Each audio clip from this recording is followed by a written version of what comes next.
Good evening, everybody. Hello, Ajahn. Facebook is ready. Okay.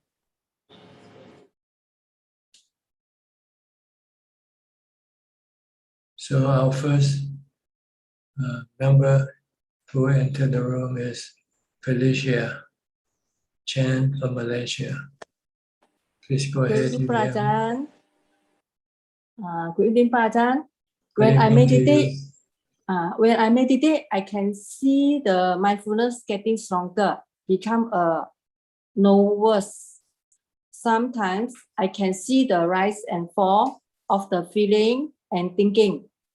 When the mindfulness become weak, I use Bhutto to overcome it. I continue to practice like this. Is this the way, the correct way? It depends what do you mean. If you're not meditating, if you're watching your thoughts, watching your feelings and try to stop it, that's okay. But when you meditate, you want to stop your thoughts altogether. You don't want to think. So yes, I think you are on the right track. But when you meditate, you should focus on one object, such as your breath. But when you're not meditating, you can watch your body movement, or you can watch even your feelings. But it's better to have something more stable like the body to watch. Because if you watch your feeling can change, keep changing. And it might not make your mind become still. You want to have mindfulness to still your mind first. Once you know how to still your mind, then you can still the other objects, such as feelings when they come up. So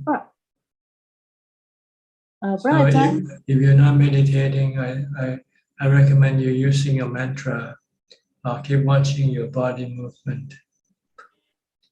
And when you meditate, you can use the mantra Bhutto or watch your breath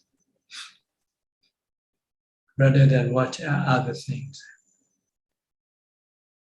Ajahn, you mean when I meditate, if my mindfulness become weak, I cannot use Bhutto to overcome it?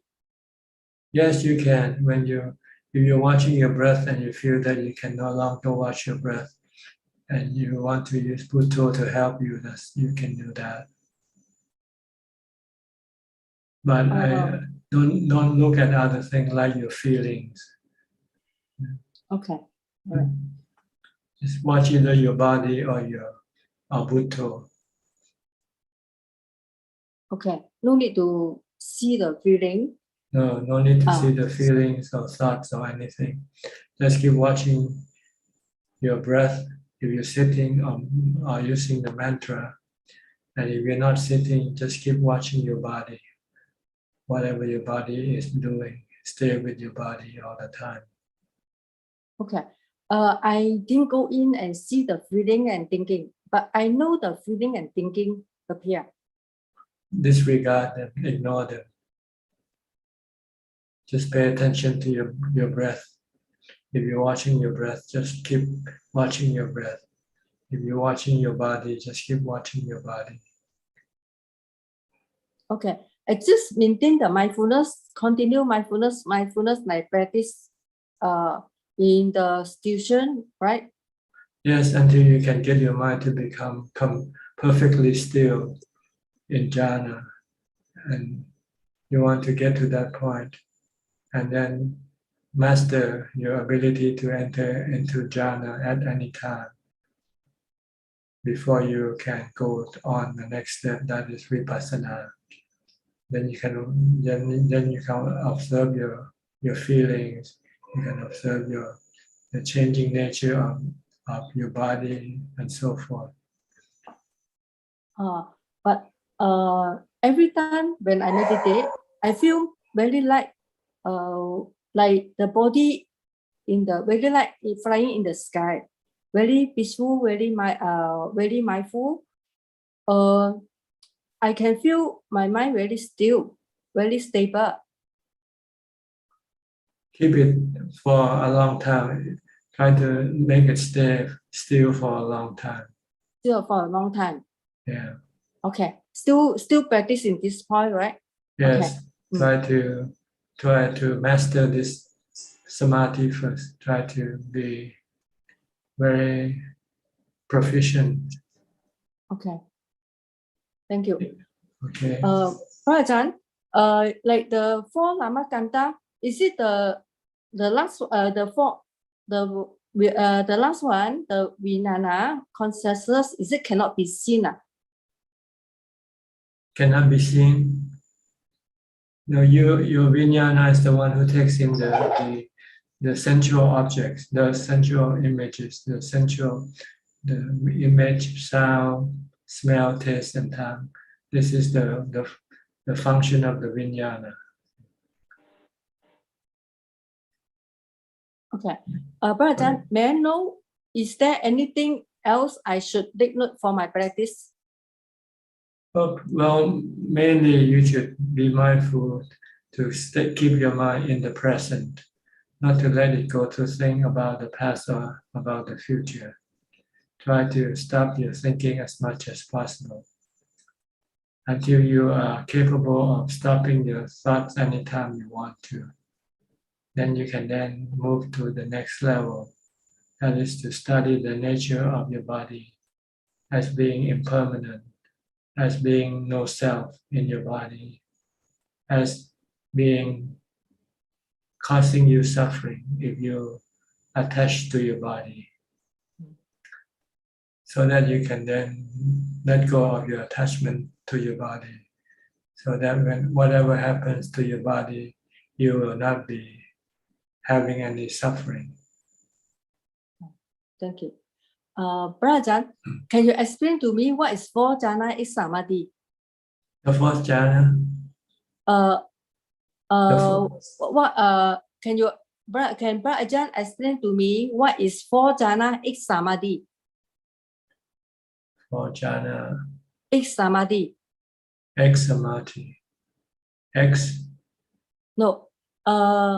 7878. EIGHT. 8. 4 Jhana is Samadhi.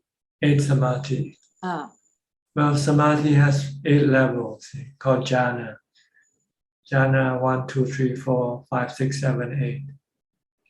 These are the different level of samadhi, different level of stillness and emptiness of the mind. Okay. You don't have to know them. You just have to know. You just have to have mindfulness. Then you'll get to know them. You don't have to know their names. Yeah. If you maintain mindfulness, your mind will become more empty and more still. And then you see the different level of jhana, different level of samadhi, that way. All right, thank you. Bhajan, I don't have food desire. I force myself to eat. You have to eat to maintain your body, like you have to fill in the gasoline for your automobile. Because without the gasoline, your automobile cannot operate. So when it's time for you to fill your body with food, you just have to take food, but you don't have to enjoy it. You don't have to overeat it. You just eat enough to maintain your body. Okay, thank you. One more question, Prajan. I heard someone say, because like human life, so many problems, like our age is old, people say, okay, this life cannot reach to Sotapan. People say must have a jhana, samadhi, or let go from next time, we able to heaven, no need to come back to a human life. Is it this one? Is it correct way? Because people say practice hard, some because cannot reach to Sotapan, even though we reach Sotapan, we still want to rebirth again. But people say, if cannot reach Sotapan, at least have for Jhana Samadhi, next life we can rebirth to heaven. No need come back to human life. This human life a lot of problems or virus, everything lah. People say like this. Is it right thinking or right way? Well, it's only half right in that sense that if you have jhana, you will be born as a Brahma in the heaven realm of rupa, of form or formless realm of existence. But this is temporary. It's not permanent. Eventually, you will have to return and reborn as a human again. The only way not to reborn as a human is to reach an anagami level. Then you will not be reborn as human being. Okay, because someone said this century a lot of problems in human life.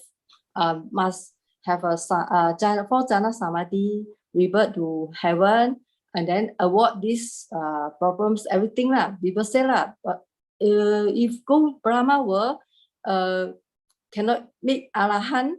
Someone also said cannot meet Arahant in Brahma world because Anagami in other place we cannot meet together. In Brahma world, we also not easy to practice Dhamma. In human life, we can meet Arahant. Because different people said different things. That's why I also want to ask about is it correct or not? Well, the Brahma world you can enter by two methods. By the method of mindfulness, Jhana. This is a temporary stay. You cannot stay in that Brahma world forever. When your mindfulness become weakened, then your defilement will push your mind back to be reborn as human.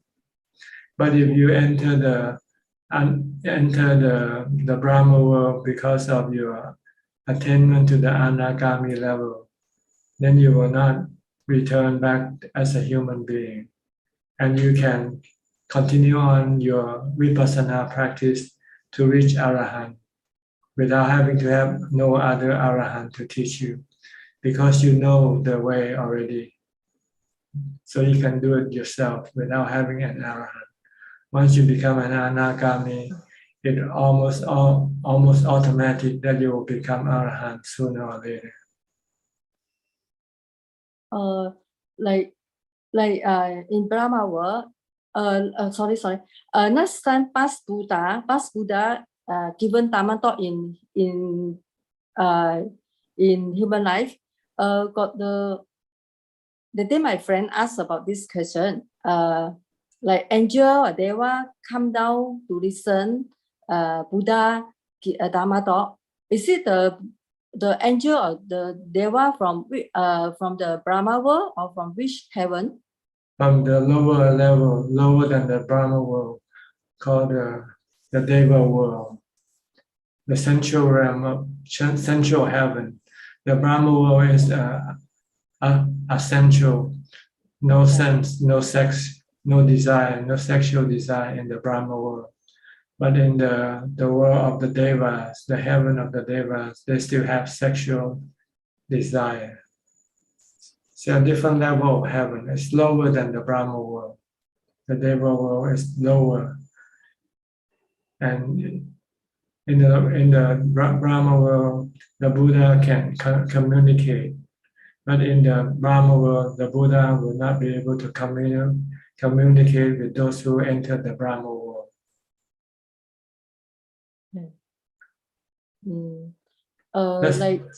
That's why he could not help his two teachers who passed away before he became enlightened, and they both enter into the Brahma world, and he could not contact them because they are off the grid, of the internet grid, cannot While the Deva are still in the internet grid, the Buddha can still connect with the Devas, but not the Brahma. But the Deva who became an Anagami, they don't need the teaching of the Buddha anymore. They know the teaching themselves. They know how to become an Arahant. So they can become an Arahant even if they have entered the Brahma world. Okay. That means even though Brahma world also not easy to get Dhamma, not easy to Impossible. You cannot get Dhamma from the Buddha or other Arahants if you enter into the Brahma world, because you disconnect yourself from the grid. You disconnect your phone, so no one can reach you. Okay. Some more. Okay. Like the past Buddha, is it any mention? Future, but one Buddha is what is it the name? I forgot lah. Is it the coming Buddha? Yeah, the future Buddha. There are many future Buddha, but they only come once in a long time. And there were many past Buddhas also. Yeah. But they all do the same thing. They teach the same. They teach the same message. So it doesn't matter which Buddha you meet. They are all the same. Yeah. They are not better or worse than the other. Yeah, because I want to because we get the wrong thing, wrong teaching last time. Do you know? I want to slowly digest the wrong thing.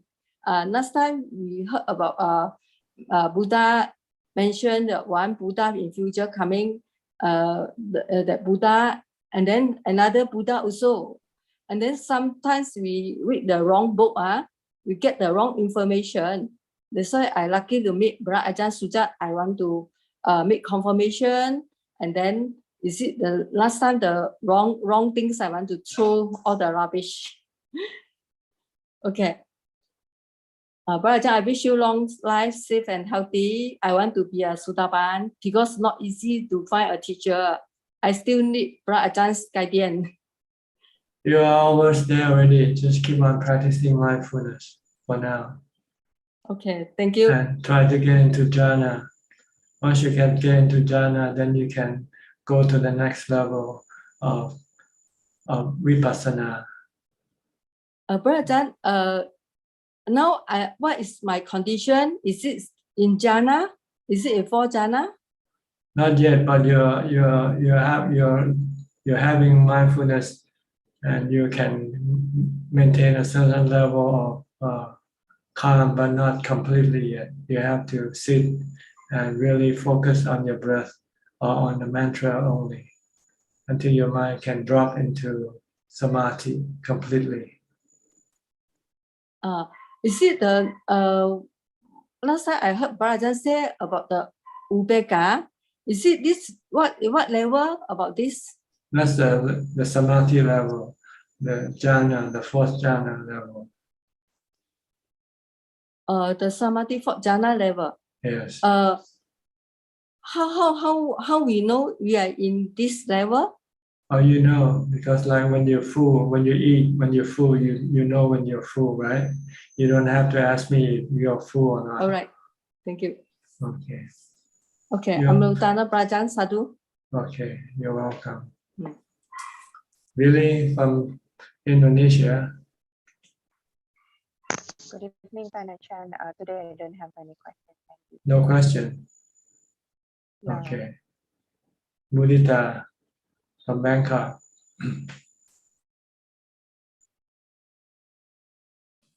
Good evening,ท่านอาจารย์. I have a question today.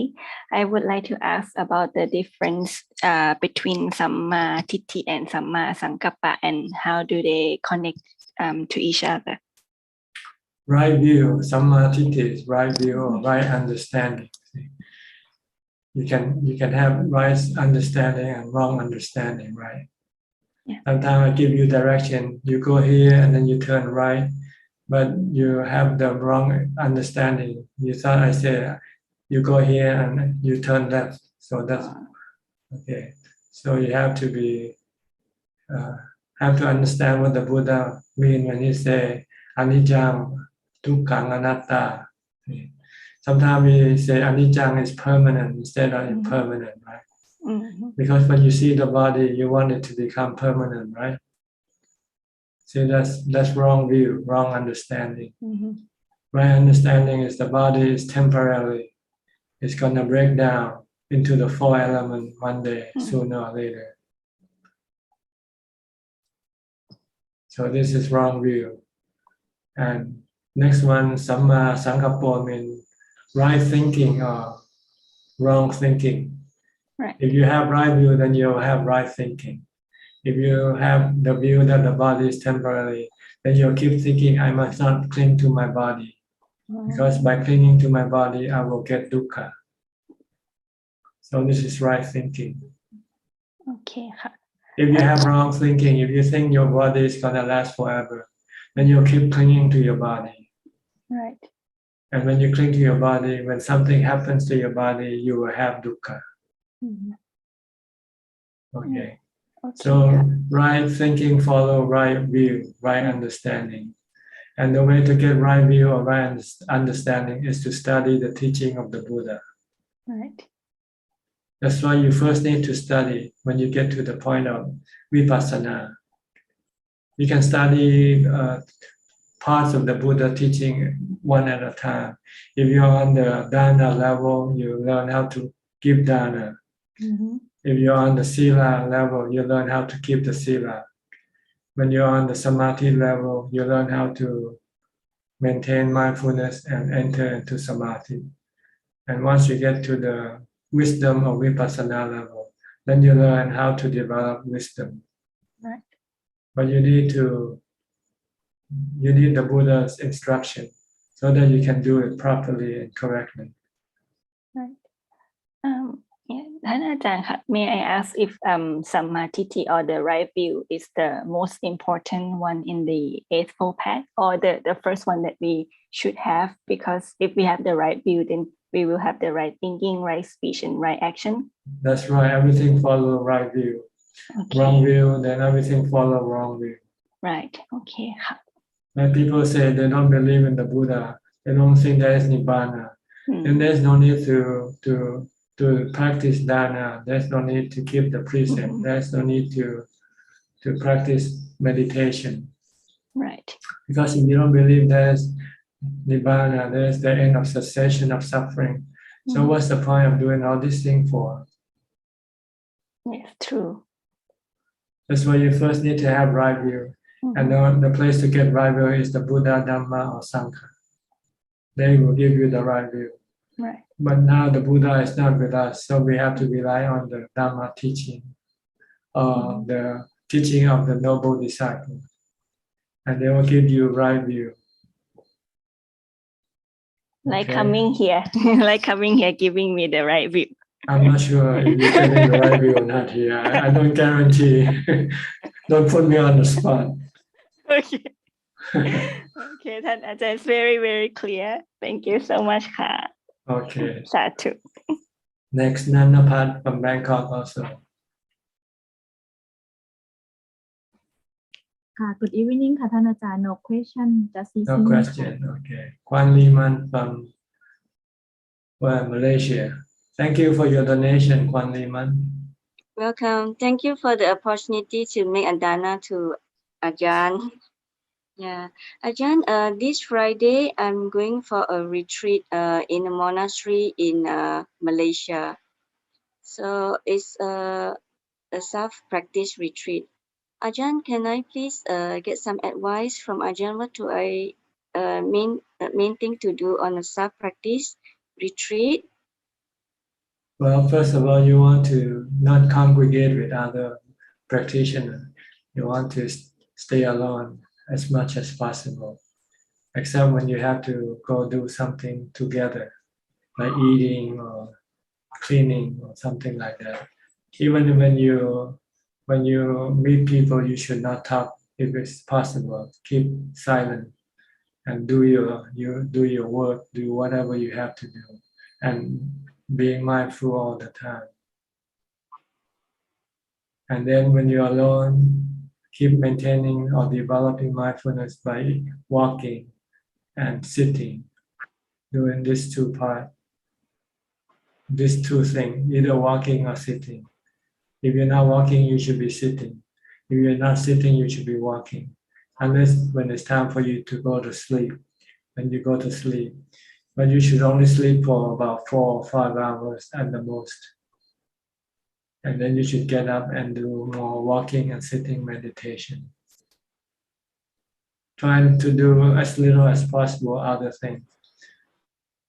Do only when you really have to do it. If you don't have to do it, don't try to find things to do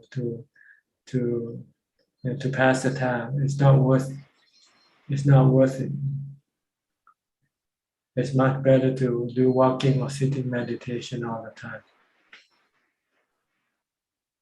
But if you feel that sometimes you can no longer meditate, practice, then maybe you can switch to listening to Dhamma talks or reading Dhamma books. That's a change of pace, change of. Sometimes listening to Dhamma talks or reading can enlighten you, can make you have better understanding of what you should be doing.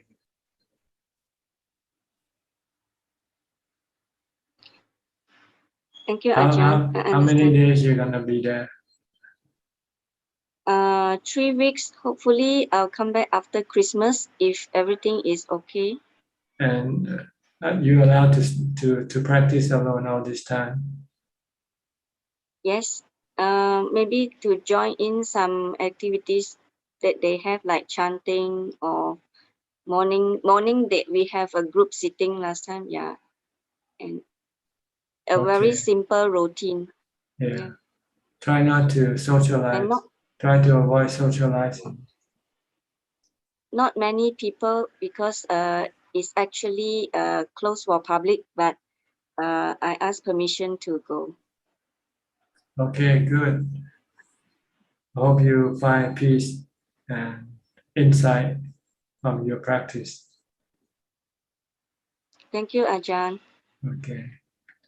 Next, Sajal Ka from Silver Spring, Maryland. Oh, your sound is not so good. Go ahead. I think your connection is not so good today. Oh, that is possible. That is possible. Yeah, I have no questions today, Thanajan. Thank you. All right. Then we go to Gokseng then from Singapore. Oh, okay. Yeah. Good evening, Ajahn. Okay, tonight I have a question which was bothering me yesterday. Yesterday I was feeling upset over a remark triggered by one of my friend. What happened was this: my mother, she's staying alone with a domestic maid who is also her caregiver, and so I have 5 other siblings, brothers and sisters, but my mother is not staying with any of her children. So this friend of mine will sometimes when I'm trying to during some conversation, then he will always bring up like, oh, you are not staying with your mother, you're not fulfilling your duty as a son and so on, and this will sometimes cause me to feel a sense of guilt and feeling upset because I'm not able to save my mother.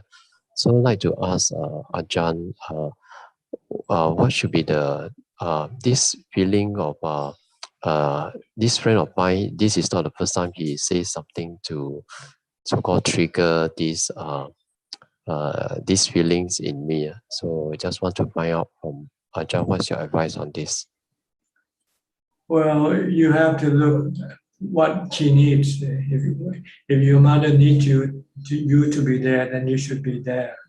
But if she doesn't need you to be there, then you don't have to be there. See what I mean? If for some reason you're not able to be there and look after her, but you hire someone to go and do it in your place, then it's okay. As long as she is well taken care of, that's the point that we should look at. If she is well looked after, then either you're there or not there, it doesn't make much difference, right? So look after her as well as possible. If you cannot be there yourself, then you can hire someone to go and do it for you. Then it's okay.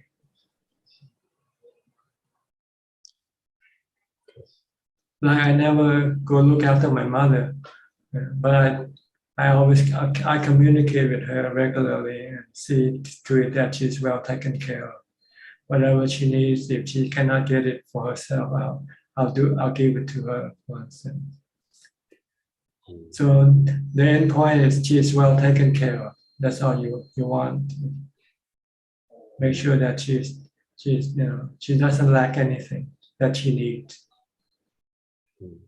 I visit my mother every week. This feeling I think I have because in our Chinese tradition there's this filial piety.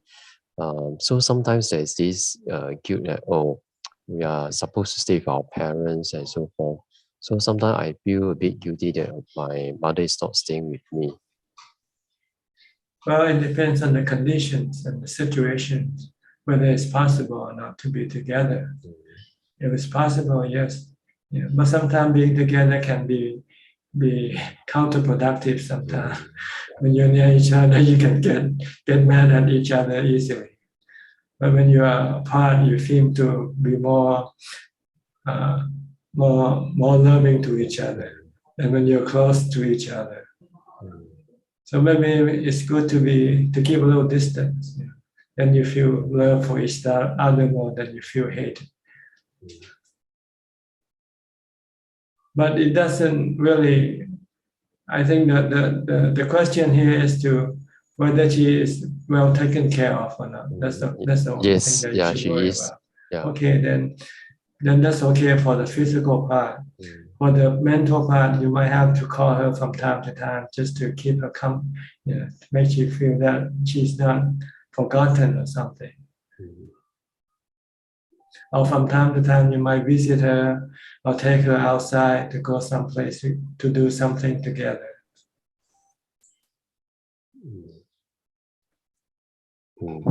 Okay. Yeah. Thank you, Ajahn. Next, Karen from San Jose. Also, thank you for your donation. Which you mean like giving to Netflix subscription? You saw what I wrote. Yeah, well, the big challenge was I can't give very much right now, and my bank wanted a huge fee, more than I could afford to even give. And I finally took the time. Monica actually inspired me. You could die tomorrow if you wait till you have more money. You could die and it'll never happen. So I found out, in case anybody else is wondering, I found a service called Zoom, but it's with an X, XOOM. And the fee is actually quite cheap, so I could just give what I could afford. And anyway, so it's funny. I knew that you would say something today, and I've been thinking about it all week. I'm gonna be all embarrassed. Anyway, you shouldn't be. I think give people the encouragement to give. Yeah, and I thought, well, but you don't have to give to me. You can give to other charity you like. Oh yes, but I get so much from what you do, and I'm sure there are costs involved in providing the Zoom and all of that kind of stuff. And yes, I said, if we can afford Netflix, we should be able to afford John's Chartflix or Dhammaflix. Anyway, that's funny that they told you. Your assistants and your admins are so wonderful. there. I think It's they're just watching so. right now. I think they're watching right now. Oh, hello, everybody. Oh, I see, and they don't say who they are, so I say, "Oh, hey, wonderful mystery admin," in my emails. So hopefully, I'm not driving them too crazy. I'll try not to. But I actually do have a couple of questions, and I believe you answered them, but I just want to clarify. So I was confused about the difference between Samadhi and Jhana, and it sounds like it's the same thing, basically. Same thing. Jhana, just a different level of samadhi. Samadhi is a common word for peace and calm. And jhana are the different level of peace and calm. The Okay. higher the number, the more peaceful and calm the mind becomes. Okay, thank you. That clarified. Watching, I when I can't get into like the Facebook, the other Q&A that you do, sometimes I have problems with Facebook and I can't watch it live. I still watch all of the recordings, and it's amazing how I just learned something, and if I watch it again, I'll learn something new from the one I've already watched. So it's so helpful to have those recordings. The other question is, if I am repeating a mantra while I'm meditating, if I'm not thinking but I'm repeating a mantra, can I get into samadhi while repeating a mantra? Yes, if you just keep concentrating, focusing on the mantra, and without allowing your mind to go think about other things, eventually your mind will sort of get into samadhi by like falling from a high place.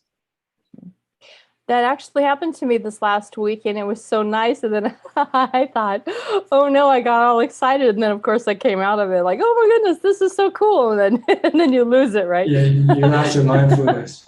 You lost Yeah. your mindfulness. And I knew right when I'm like, oh no, I'm going to lose it. Ah, there it went. Anyway, But once you know, you can always go back in again. it was exciting. And then I thought, well, okay, I don't want to get all upset that of course that's not going to happen all of the time. But okay, that helps a lot. Thank you very much. That's all I had. Okay, the next time when you meditate, don't look at the result. Keep focused on your mantra. Forget about the result that you had experienced the last time. Sometimes we end up wishing or hoping to get the same result without doing the mantra. And Yeah, I was thinking it's kind of like learning how to play an instrument. You know, you're not going to become a virtuoso in 1 week just because you know that you want to be one, right? That's right. Okay. Thank you. Right. Okay. I hope you can join the Q&A on Sunday. I'm going to try again. Yeah. I think it might be my Facebook settings. I have a lot of privacy settings, and I think it makes it so that I can't participate. So I'm going to have to look at that again. Okay. All right. Next, Belinda from Singapore. No question for now, Ajahn. No question. Okay. Gavin Danapong and Vancouver, Washington. Hello, John. I don't have any questions today. Thank you. Okay.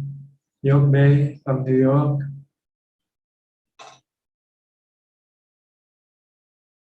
Good evening, Brother John. Yes. Good morning to you. Yeah, today's very cold, that's why I put more clothes in my body. Okay. And also today I have a question for my friend about she's working in the home attendant, and then every single day the boss and buy the live animal, let her kill it. So what she have to do it? Killing animal for your boss, for her boss. Yeah, the boss for the food.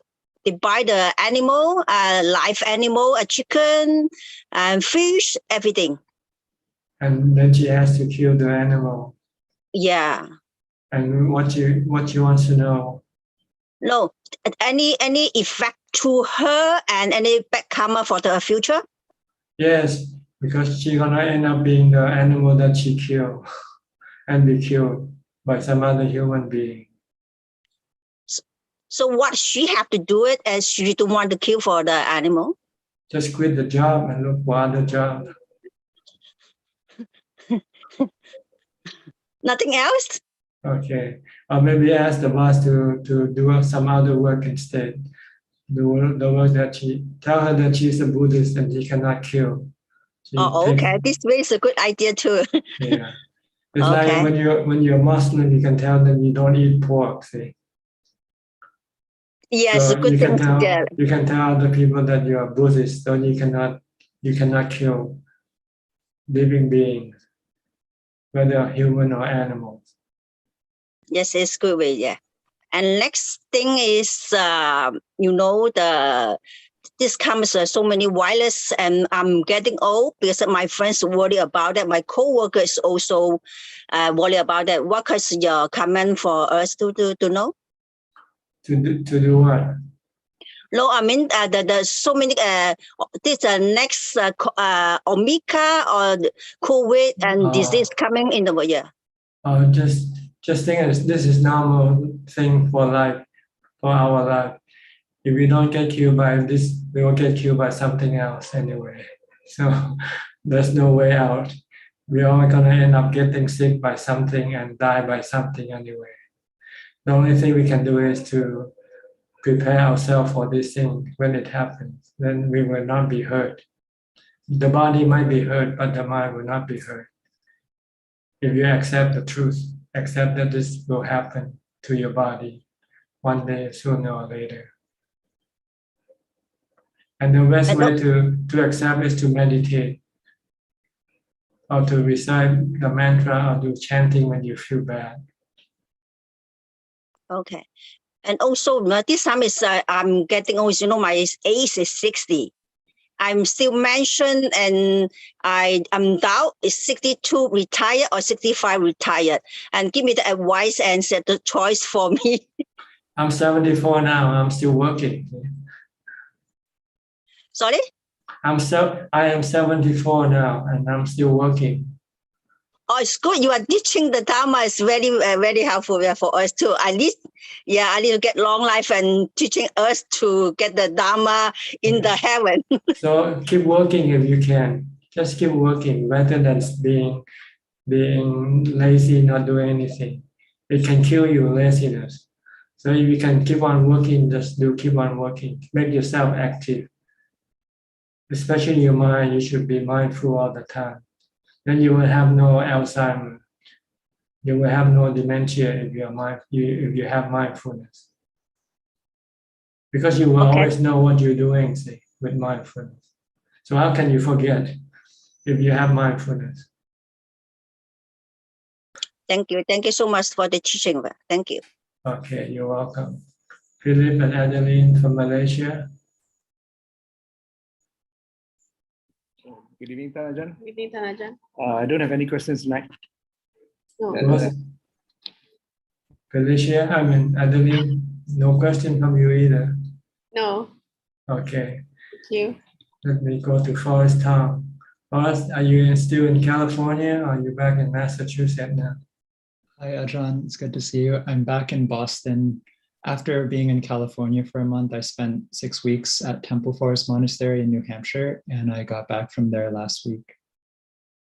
So Okay. I'm here for 3 weeks, and then I'm going back to Temple Forest Monastery in mid-December. Back to California? No, the monastery in New Hampshire. In New Hampshire, okay. Yeah. So you like going and stay in monastery now? Yeah, it was really wonderful. I was really happy there, and my mindfulness got much stronger. But as soon as I come back home, it's been very hard, and I constantly want to go back there, and my mind is resisting meditation much more. The environment has effect on your practice. Yeah, like night and day. Okay, but you can still keep on practicing though, as much as you can. Yeah, you should not abandon your practice. You should try to keep practicing as much as possible. Okay. Yeah, I'm trying to. My mind is always resisting while I'm at home though. Yeah, you have to resist this resisting. Okay. Yeah. Have set up some kind of discipline. Force yourself to do the practice. set up a schedule, Okay. like when you're in a monastery. Make your home a monastery. Okay. Okay. Yeah, I Any have question? yeah, I have one question. So when I was at the monastery, so I was trying to avoid talking to other people, and most of the time I was just practicing mindfulness of my body or breathing or mantra. But sometimes there would be some kind of dukkha in the mind, and it would persist for a long time. And then I would investigate the dukkha, and sometimes it felt like the investigation actually worked and it would cause the dukkha to go away. But other times it seems kind of useless to investigate and better to just stay with the mindfulness. So I just wonder what you think about that. What method can do the job? It depends on which one is working at the time. Sometimes you don't have enough wisdom to see the cause of your dukkha. Then you might have to rely on your mantra, on the mindfulness instead. But sometimes you can see the cause of your dukkha. That, oh, I want something. I want to have this and I want to have that. And I cannot have it now. Then you just help yourself down. You just have to learn to live without what you want. Then your mind can become calm again. Mm-hmm. So it depends on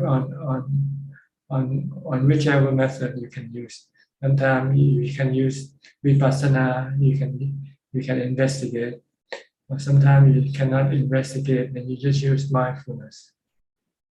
So even though I would say I'm still at the level of trying to develop samatha, but still occasionally it's okay to use vipassana? That's right, occasionally you can use it and then alleviate your dukkha. Okay, I see. That makes sense. But you still want to come back to your mindfulness again as your main principal practice until you can enter into jhana anytime, anywhere. Then you can when you come out of jhana, then you can then do the vipassana investigation more properly. I see. Okay. Thank you, Tanajan. Okay, you're welcome. Next, Alfredo from Brazil, Sao Paulo, Ubeka. Hi, Bante. Hi, Ubeka. Thanks, thanks, Bante. Bante, tell us about Kanti, not to be patient. The patient has a good side and has a bad side, ne, Bante? Which one? What are you talking about? Kanti, to be patient. To be patient, kanti. Yes, Kanti. Kanti comes from ubeka. If you have ubeka, then you will have kanti. Yes. Your mind will not be reacting to anything. Then you have kanti.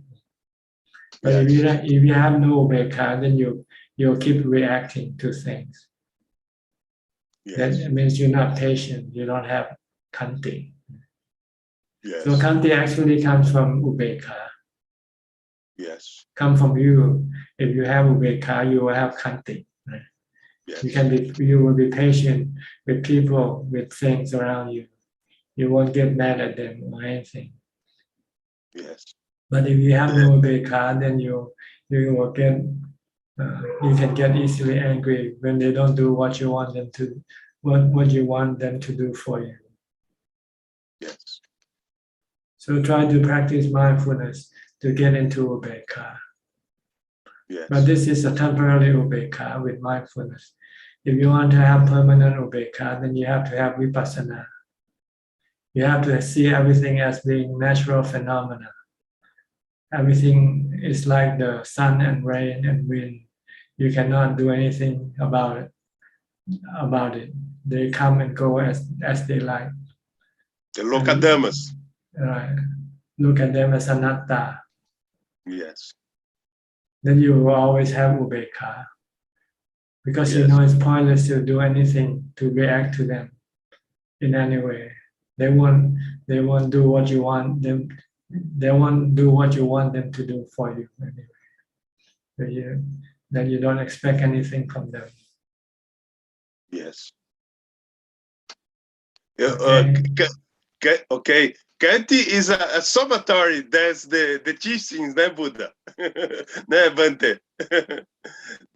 Kanti is all teachings, né? Sati and Kusala and all good teachings, né? Yes, the Buddha's Kanti is the burning, the fire that burns all the defilements from your mind. Kanti. Yes. You need Kanti to burn your defilements, to resist your defilement. Without Kanti, you will not be able, you will succumb to the command of your defilements. Yes. So Kanti and Ubekkha are the same thing. Yes. They're the same thing. But the Buddha used the language under different circumstances to make people understand better. But they all come from Ubekkha. Yes. Once you have Ubekkha, you have Kanti, you have loving, you have Metta, you have Karuna, you have Mudita also. Yes. So in Jhana is more easy, né, Bante? Huh? In Jhana is more easy to have Upekkha. Okay. Okay, Alright. Bante. Okay. Next, Kate Yenso from Penang, Malaysia. Good evening, Tanajan. Yeah, I'm listening. No question today. Yeah. Okay. Gary Singh from Singapore. Good evening, Tanajan. No questions for me tonight. Thank you. Okay. Siddhartha from Indonesia. Good evening, Tanajan. I don't have any question today. Thank you. Okay. Alvin Lee from Malaysia. Good evening, Tanajan. I don't have any question today. Okay. Sri and Jack, your turn from Vancouver. Tanajan, Hello, Tanajan, good evening. may I say sadhu to Karen Ajahn Okay. for yeah, wonderful good deeds. Very good. And I love her comment about Ajahn Shuchat Flix. Instead of Netflix. Dhammaflix, is there Dhammaflix? Dhammatalk, yes. I want the subscription, Ajahn. Anything today? Yeah. Tanajan, when we talk about mindfulness, so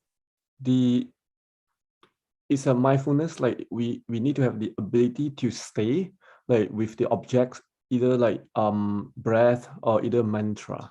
Yes, and to then focus on stay focused on one object, to prevent your mind from wandering, thinking about other things.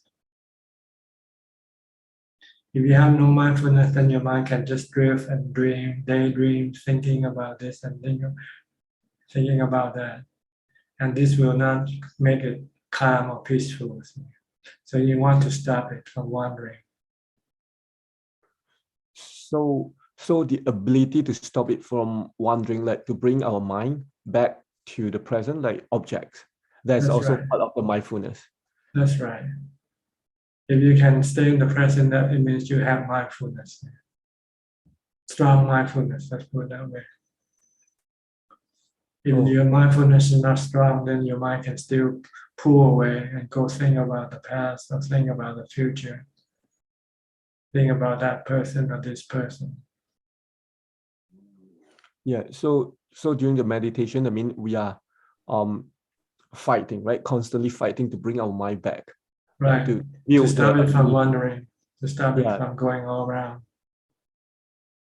Yeah, okay. It's like we are going to build. So you need something to tie it with. So you need a mantra to tie it, or you need the breath or something. Yeah, but sometimes we still lose it.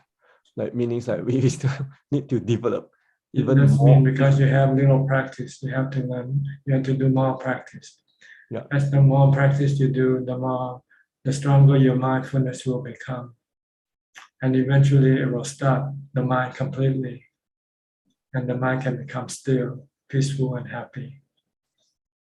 That's where real happiness is, the Buddha said. True happiness is in the peace of mind. Oh, so Bhante, like for Vitakka and Vichara, is it? This is the first level of focus. When you recite a mantra, you are doing Vitakka and Vichara. Oh, okay. That means we direct our mind to this object. Just one object. Yeah. And then we stay, meaning Stay with it. And then stay. your mind will become more calm, and then you will get happiness, and you will get rapture, and so forth. Yeah, it will come, right? It will come. Like, and as more you as your mind become more focused and more still, then it will eventually reach Ubekkha. If you haven't reached Ubekkha yet, then you should stop focusing on your mantra or on your breath. Keep continuing, even though you might have raptures and happiness. Yeah. But you shouldn't stop, because as soon as you stop, you won't get any further. You won't get to Ubekkha. Yeah. So meaning I have to ignore the raptures like any other thing. Yeah, just continue on with your focusing, your concentration. Okay. Yeah, I think that's all for me. So, Tan, can I please clarify? When you say stop, it means like we are enjoying the joy and then forget about the breath. That's right. Yeah. Okay. That's what usually happens when you have something come up. Then you switch your attention from your meditation object to whatever comes up. Sometimes there are images or something, I don't know, whatever that can come up, and then will distract you away from your concentration. So you should bring the mind back to your meditation object. Okay. But if you're happy enjoying the breath, it's okay. Like, yeah, but you have better waiting for you, better happiness. Ubekkha is much better than the happiness that arises from when you're meditating. The happy feeling and Ubekkha is a little different. Ubekkha is the feeling that's the natural, that comes from the mind being peaceful. So sometimes we feel like pleasantness from the body. We ignore it as well, where we keep. Yes, everything. Just ignore everything. Just keep on focusing on your meditation object until you enter into Ubekkha, when everything becomes empty, when your mind becomes completely empty, nothing left in the mind except knowing and peace and happiness. A different type of happiness. This is happiness from emptiness. Let's put it that way. We normally get empty, and we normally usually get happiness from something, right? But that is not good, because it's just temporary. We still rely on something to make us happy, and sometimes the thing that makes us happy can disappear, and then that happiness will disappear. But with emptiness, it will always be there. See, but we don't like emptiness. That's a problem. Our defilement don't want emptiness. We want to fill our mind with so many things to keep us happy, but they turn sour afterward when they disappear from us. But if we can keep the mind empty, then you'll find another type of happiness from emptiness. And then emptiness will never disappear, because it cannot disappear, because there's nothing for it to disappear. Emptiness is permanent. See? Oh. Like the emptiness of space is always permanent, right? If you go out into space, there's nothing in space. Space will always be there, right? But the sun and the moon one day will disappear, right? But what remains will be the space. Same way with things in your mind. When your mind become active, then you get thought, you got feelings, you got emotion, you got good feeling, bad feeling. You're taking turn coming and going. But when you get rid of all of this, then all you have left is just emptiness in your mind. And that's where you'll find happiness from emptiness. So you have to try to get to that point. Once you get to that point, you'll be addicted.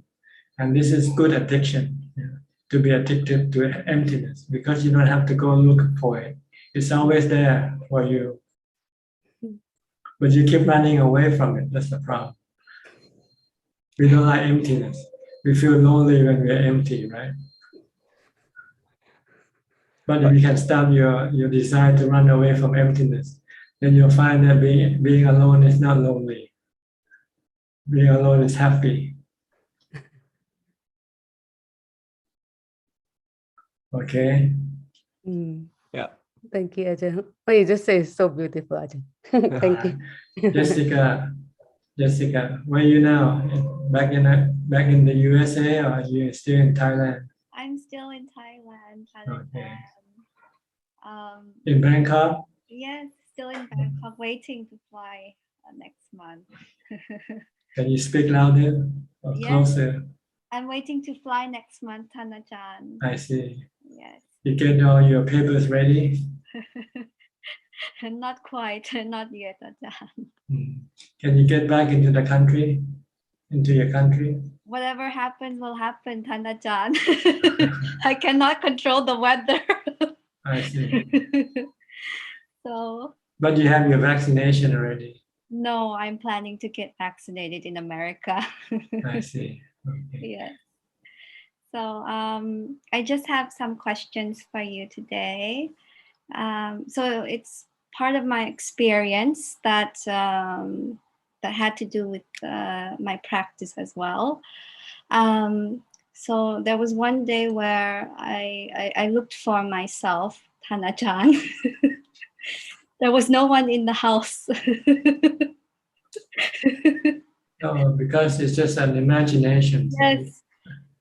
And so there was a Dhammatalk with another Ajahn. He said, Longta Mahabua said once to his student that it's similar having a home, but there was nobody in the house. So I'm having like the same experience as what's happening in a certain staging of practice. So everything is like emptiness, Thanajan, and there's no more like the thinking mind, it's just the knowing mind, and it's very nice. Yes, the point is to maintain that all the time. Yes. But sometimes if we haven't yet got rid of our defilement, Yes. our defilement will then come and try to make us think there's someone in the house. Yes, exactly, Ajahn. And I think that's it. I think before there was a quote somewhere says like, your mind is a prison. You are the prisoner of your mind. And actually, that's very quite true. That's very quite true. Without any attachment, it breaks all the barrier of the thinking mind, and I understand why I practiced for so many years to get to now. So, and thank you for your teaching as well. And I'm But planning. you're only halfway there, because you Yes. get there by mindfulness. Yes. Now you want to maintain it by using vipassana. Yes, of course. Keep reminding you that there is no self. Yes. The self is just an imagination created by your own mind. Yes, and outside as well, Thanajan. Everything is the same. There's no self in everything. Sabbe Dhamma Anatta. Yes. So, and thank you always for your teaching. I always go back to all your teachings, even though I'm not joining in the live. Thank you. All right. Good luck to your return trip. Yes, I will be coming to see you before I leave, Thanajan. Okay, you have to come in the morning. Yes. When giving food, because usually in the afternoon I don't receive any guests, and unless something they make some previous arrangement first, but otherwise I prefer not to receive anybody. Yes, Tanajan, thank you. Okay. Next, Rusli from Indonesia. I read your letter. Okay. So, you have any question in regarding to your letter? No question, Ajahn. I heard this afternoon Dhammatalk from you. Thank you, Ajahn. Okay. Next, Kenneth from Switzerland. Professor. Good evening, Tanajan. Just finished your teaching? Yes, I've just finished. So now I'm in the classroom. Tanajan, I have a question about the different realms of existence, like the heavenly realms or the hell realms and so on. I've heard it said that, you know, even in this life, there are people who, it's like their state of mind is as if they are already in the hell realm or the heavenly realm. So could you comment on that, Tanajan? Whether Yes, these yes, yeah. yes. The mind is actually in different realms right now from the body. The body is in the physical realm, the realm of the four elements, the earth, water, fire, and wind, which create this body. And then the mind is in the spiritual realm. And the spiritual realms have many different levels, depending on the karma performed by the mind itself. So when we are at birth, the mind is at a level of human, because the good and bad karma are about the same. The bad karma cannot pull the mind down to a lower realm of existence, and the good karma cannot pull the mind up to the higher level of realm of existence. So the mind at birth is on a human level. But as soon as we grow up and we start to making more karma, sometimes good karmas and sometimes bad karma, then this will start to shift the balance of the mind from being human to either to go higher or to go lower, depending on the karma that we perform. So if we steal, if we cheat, if we lie, if we kill, then this bad karma is actually pulling the mind lower, even though the body is still in the physical world, but the mind is no longer human. The mind has now shifted to become animals instead, or worse, into the hell or hungry ghost level. But on the opposite side, if we keep on doing good karma like charity and keeping the precept, not doing any bad karma, then we are pushing the mind up higher to become devas of different levels. And if we meditate, then we push it even higher into the Brahma world. And if we practice vipassana, we push it even higher to the Arya or the noble disciple realm of existence. So these are different level of existence for the mind, which can shift back and forth in our lifetime, depending on the karma that we perform. So right now we can be a human being, but our mind can be devas, be angels, or we can be the devil. It depends on what we do. If we keep breaking the precept, then we go lower to become animals or to become hellish beings. If we do good karmas, we're pushing our mind up higher. If we practice meditation, we go into the form and the formless sphere of existence. Okay, and this happens regarding of the status of the body, whether you're rich or poor, whether you're a monk or a lay person, doesn't matter. What matters is the karma that we do that will affect our mind. Not what we gain from this world, like status, wealth, or fame, or anything like that. Okay. Okay, is this clear enough? So right now you might not be human, you might be angels. Your heart, your mind is angel, but your mind is still, your body is still human. Yeah. Okay, that's very clear, Tanajan. Very helpful for me. If you can enter jhana, then you are Brahma. You know, your mind is a Brahma. Okay. And if you can reach vipassana level, you can let go of your attachment to your body and feeling, then you are on the sotapanna level. Okay. Okay, thank you, Tanajan. And the good thing about the noble disciple level is once you get there, you don't come back down. Yeah. But other levels, you can still come back down and go up, depending on your karma. But once you are sotapanna, you know the effects of your karma. So you will never do any bad karma anymore. Yes. Because you know the effect it will have on your mind.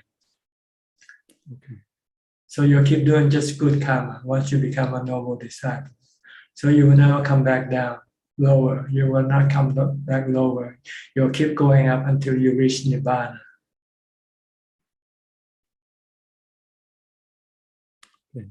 Okay? Thank you very much, Tanajan. All right. Thank you. B. Ravin Chindapon from Bangkok. He used to study in England, in London. What's the school? Imperial College. Imperial College. Engineering also. He's an engineer. Electrical engineering. Yeah. Kenneth is an engineer teacher also, professor. Oh, yes. Just to let you know. I've connected with Kenneth earlier this year. I see. Okay. He's in Switzerland. He told me about staying at, I think, Kaohsiung and how it's really tranquil, and that if I have a chance, I should try it out someday. Yeah. You've been up there, but you never stayed there. No, never. In the night. Not yet. Okay. Hopefully one day. All right. Any question? Yes, Tanajan. I have a couple of questions. So I understand that it's important to achieve ubekkha. You mentioned it a lot in your teachings, in your Dhamma talks. You often mention about the importance of getting to the fourth jhana. So my question is, if we can't reach that yet, but we are at possibly a lower level of jhana, can we do contemplation? Or should we only do contemplation once we reach the fourth jhana? Well, when you do jhana, you don't do any contemplation because they are counterproductive. They run against each other. Because when you do contemplation, you have to think. And when you try to get into jhana, you have to stop thinking. So you have to ask yourself what you want. You want jhana or you want contemplation? But your contemplation is useless because you don't have ubekkha to support your contemplation. And you will not be able to stop your defilement without ubekkha, even though you know that this is bad for you. But you will not be able to stop your defilement, your cravings, unless you have ubekkha. Once you know with wisdom that doing this thing is bad for you and you have ubekkha, then you have the ability to stop it. But if you know with wisdom that doing this thing is bad for you, but if you have no ubekkha, you still do it. Like people smoking, they know it's bad for them, right? But they still keep smoking because they cannot stop themselves from not smoking. But if they have ubekkha, if they practice samadhi and have ubekkha, once they know doing this is harmful to themselves, then they will stop it. So you need ubekkha to support your wisdom, your insight. Okay. So knowing is not enough. We need ubekkha in order to you have to do it, knowing quell it. the defilement. That's right. Oh, okay, I see. Because when you have ubekkha, your mind become content, not hungry. So even though by habit you might used to like to have something like snacks or something like that, and then with ubekkha, I say I don't need to eat, and eating too much is bad for me. So you can stop eating. You can stop overeating. Yes, that's true. I recall now. I think in our last talk you mentioned not to desire for food, but just eat for the sake of keeping the body going. That's right. It's like filling up the tank for your car. I remember when Thanajan said that, oh, just tell the waiter to bring whatever. Don't order something from the menu. It's always tempting when you get to choose and you just go, do I like this more? Do I like this less? And then you do it subconsciously. I've tried to think about what you said, and it's really hard to resist. It's always tempting to eat something that I like. You can order the food that you like, but you should mix them up before you take it into your body. Order everything that you like and put in the same bowl and mix it all up. Because they'll be mixed in your stomach anyway, right? Sooner or later. Yes. So this is the way to eat, to fuel your body, not to fuel your mind. But if you choose the type of food you want to eat and the order of food that you're gonna eat, then you're filling your mind, not filling the body. Filling your defilements, feeding to your defilements. So we want to stop the defilements. So we should reverse the order. We should mix up all the food. So then there is no order of taking the food into your body. Then you're starving your defilement and you're filling your body. Yes, there's a clear difference between the two, but because my mind is deluded, I think they're the same thing. Yeah. So you do both. So you feed you feed your defilement when you feed your body also. That's why your defilement never disappear from your mind, because you keep feeding it. You keep looking after it. You should stop looking after your defilement. You should kill it. Stop it. That's why we need samadhi to do that. And also the wisdom of the Buddha to teach us how to do it, like eating. So the Buddha teach monks to put food in a bowl and mix them all up and before they eat.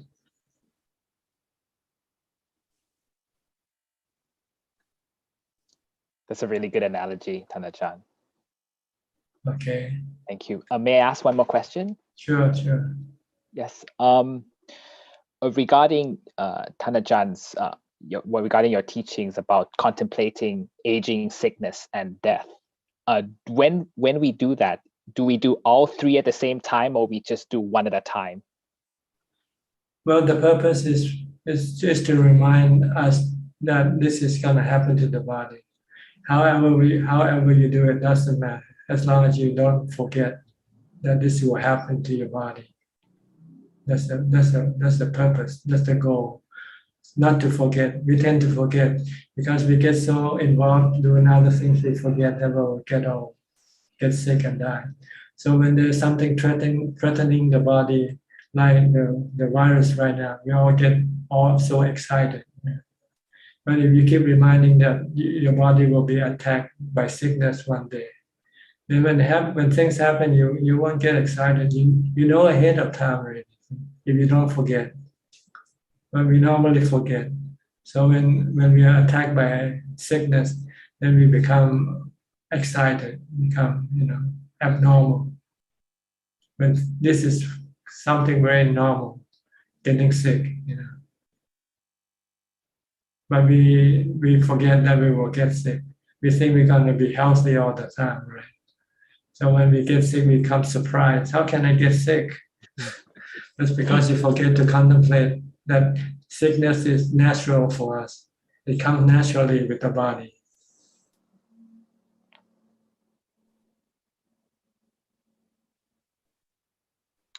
I see. So that The Buddha said that once we are born, we are subjected to aging, sickness, and death, which come naturally to us. They are natural to the body. But we keep forgetting because we keep thinking about other things, keep thinking about accumulating happiness from wealth, from status, from possession, so forth. We forget that we will get sick one day, we will die one day.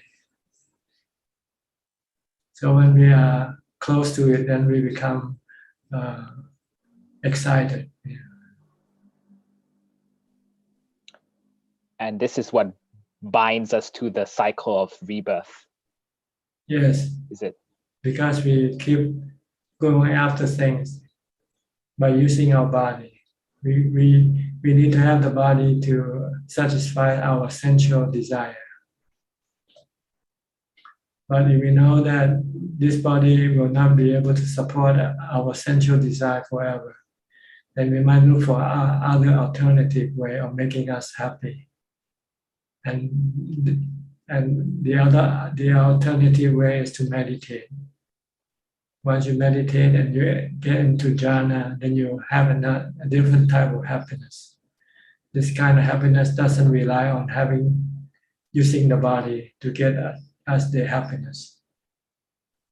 So then we can don't need the body once we can have happiness from jhana, from stilling our mind. Then eventually we can stop using the body forever. Then we don't have to take rebirth because we don't need to buy a new body. Like if you don't have to travel anywhere, you don't have to go anywhere, then you don't need to have a car, right? But as long as you still have to go someplace, then you will then need to have a car to take you there. But if you can stay at home and don't have to go outside of your house, then there's no need to have a car to take you outside to go someplace. Same way, when you can stop your craving for sensual pleasures, then you won't need to have a body. Then you won't take birth in the human realm, but you will still take birth in the formless and form realm of existence, because you still rely on this samadhi, peace of mind as your source of happiness. Even this, you will eventually have to relinquish and let go before you can get into nirvana, full emptiness, real emptiness. So samadhi from jhana, form and formless realm, is still considered a very subtle form of craving. Yes, because the realm of existence, these two realms of existence, is still impermanent. And by being impermanent, it can cause you dukkha when it disappears from your mind. So even this, you will have to relinquish. First, you relinquish the happiness from the body, from using the body. Then you will then have to stop using happiness from jhana. And just keep the mind normal, like right now, but having no desire for anything. Then you will always be happy, because what causes you not to be happy is your desire. Oh, I see. So even beings in the Brahma realm actually still have desire. They're not completely free from everything yet. They still have desire for the Brahma realm. They want to remain in the Brahma realm forever. But due to the nature of the Brahma realm as being impermanent, they will still eventually have to come out of that Brahma realm, come to a lower realm. Because of the desire to have the Brahma, to stay in the Brahma realm forever, is the one that causing them to lose the Brahma realm. Oh. We call this the craving for form or craving for formless sphere of existence. Bhava tanha, vibhava tanha, which sometimes is translated as craving for being and craving for not being. But actually it means craving for the form and the formless sphere of existence. The rupa jhana and the arupa jhana.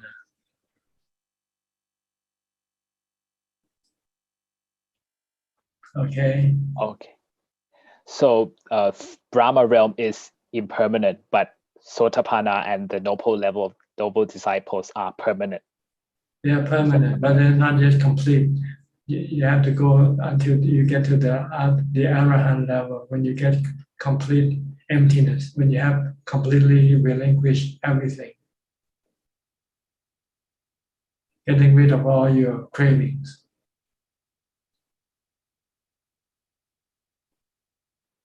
Okay. That's clear, Tanajan.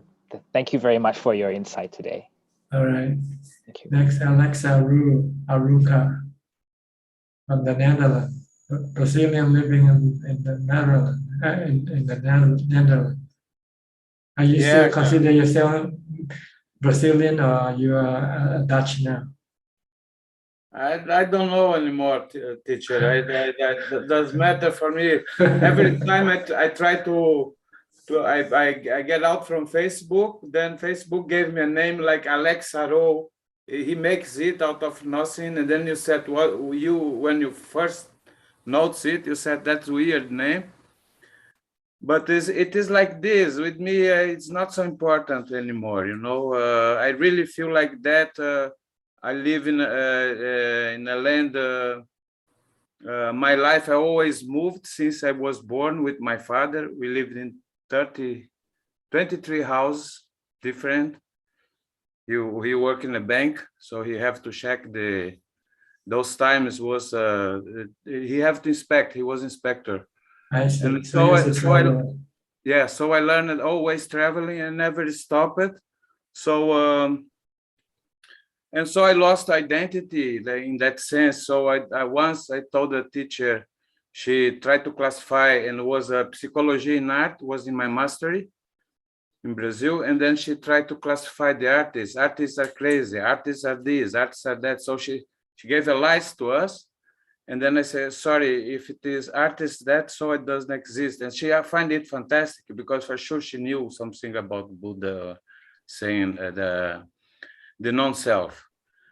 So and then that's it. I don't. I mean, it's not so important. Perhaps I become a monk, so I would change the name too. So I really feel like that. I left lots of friends here that yeah. I have only this Facebook now with you. You are my only friend there, and it's meant to be like that, because yeah, many people try to approach again via Facebook, but yeah, I don't exist. I'm not the same guy. No way. I'm not. I'm doing nothing what I did before. I'm not singing anymore. I'm not making art. I'm not. Less and less I look my image in the mirror, you know, to see if I am attractive or something like that. So still sometimes coming up, some of my yeah, the bad guys sometimes come up, and I can see how bad I am. So I come home, I'm not satisfied with what I did, but I know it's like this. The ways to go to the monasteries, and yeah, there are people too, but with a teacher we will ground it better, and further practicing all the day on. That's what I'm doing now, practicing all the day on, walking or sitting or laying, or yeah, I still have to make my food, so it's not so important whatever I am. I don't care. I really don't care. I hope to get a new name and be forgotten later. My name in art world, I became famous, international, but I don't go behind it. I don't care. It's difficult to find, and I don't care. I have a lots of art object here. I don't know what to do, and I don't care really. But for you, you can call me, yeah, Alex. Yeah, I made this yesterday.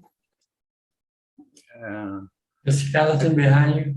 No, the skeleton is me in the future. You said I'm teaching him to train, meditate, because even when I die, I want to go on with meditation, you know. And this one, I took the eyes from those lovely things, and then you see that it's just surface.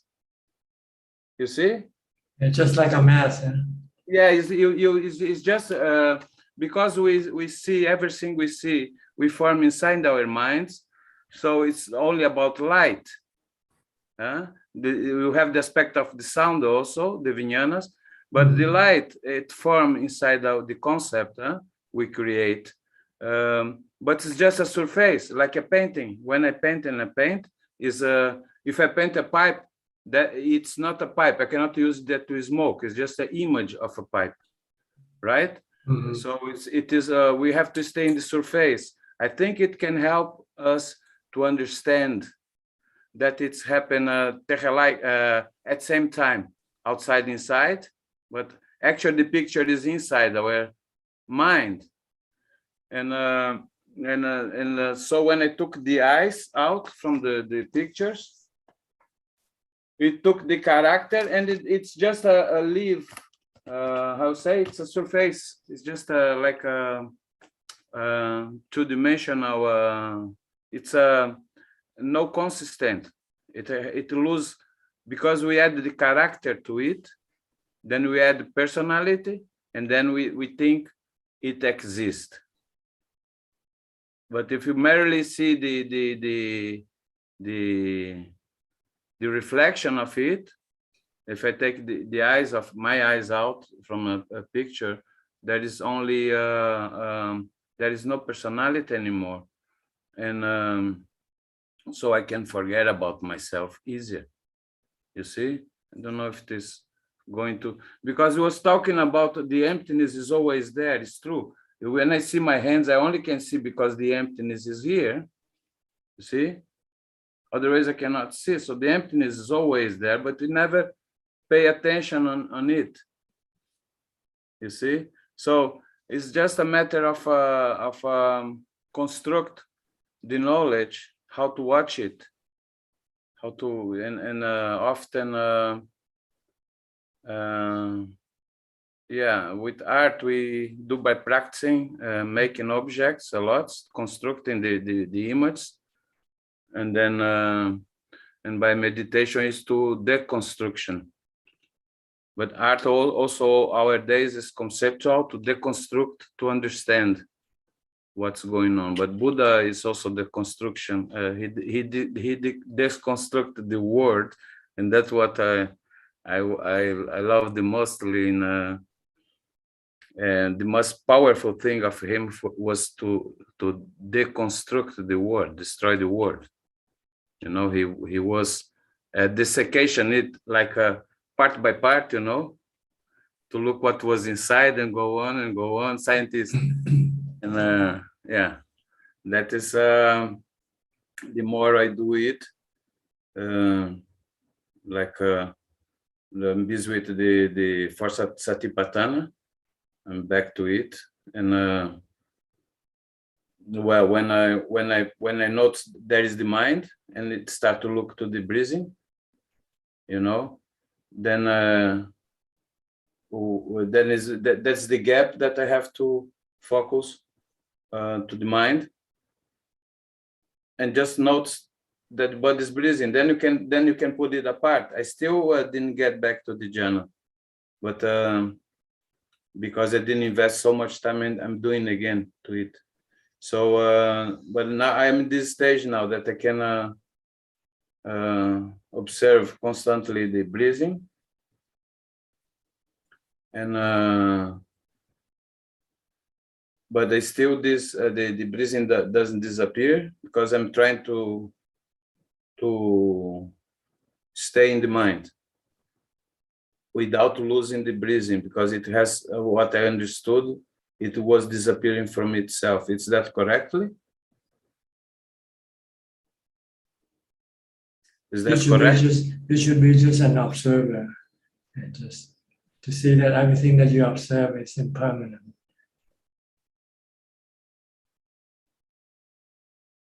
I mean, you mean when we are when we establish the breathing, that we don't, that the thoughts don't come anymore, really thoughts, and then I feel some kind of wave that I am in, and that I start to look to breathing, and then I feel it's not really me, it's somewhere else. It's kind of separation. Is that true feeling? Yeah, you want to separate the mind from what the mind observes. The mind is an observer, and everything else is just the objects of the mind observation. That's the correctly way to do that. Yeah, just to see that they're constantly changing. They rise and cease. They come and go. They are not under our control. Without to try to just observe it, without to. Yeah, don't need to try to paint a picture or tell yourself what they are. Just to know that they are all temporary. They are constantly changing, moving, rising and disappearing, and something else replace it. Something else replace one, the other. Yeah. So they are like droplets of rain that falls from the sky. They fall and then they disappear into the ground, and then you have new rain coming down and fall again to the ground. Just observing everything is just natural phenomena. You mean, Ajahn, that while we are while we establish breathing, that the thoughts don't come anymore, then we can stay breathing in and breathing out, observing it without. See, when we do meditation, we are training the mind just to be an observer. Once we can make the mind just being an observer, then we just observe things and don't have to do anything to the things that we observe. If we have the insight to know that there's nothing we can do or change things that we observe anyway. Just notice it. Yeah, just know and let them be. And natural, it come more and more often. Then the mind will have no stress, no strain, no depression, nothing. The mind will just be really empty and peaceful and happy. seeing everything comes and go, even the body. And the body comes and eventually it will go, right? Yeah. Okay. Yeah. Right now, I do with somebody who should pay me, he don't pay, so I start to have bad feeling. Then I know maybe it's my karma, because I did before black money by playing without paying the government. So I take it as a karma. So then I relieve it. Then so I'm using it as a monkey still, because then I get happy because I'm using the knowledge that I learned from Buddha, but still not in the it's still a lot of logic inside. When what you tell me is that just notice it, okay? Just okay. let go. The Buddha say just see and just merely see, just merely hear, just merely feel, just observe. Don't have to do anything to everything that you know and see. Don't have to ask why or what, so forth. They all come and go. Look at all the things that you have passed from the time of birth to now. So many things came and gone out of your life, right? Yeah, if you start to think, you get cuckoo. You cannot think about this. You just have to notice it, and yeah, it's true. Yeah, you don't have to know why are things like this? Why are people like this? That's because this is the way they are. That's what you have to know. then there is really no question if you understand the nature of the world.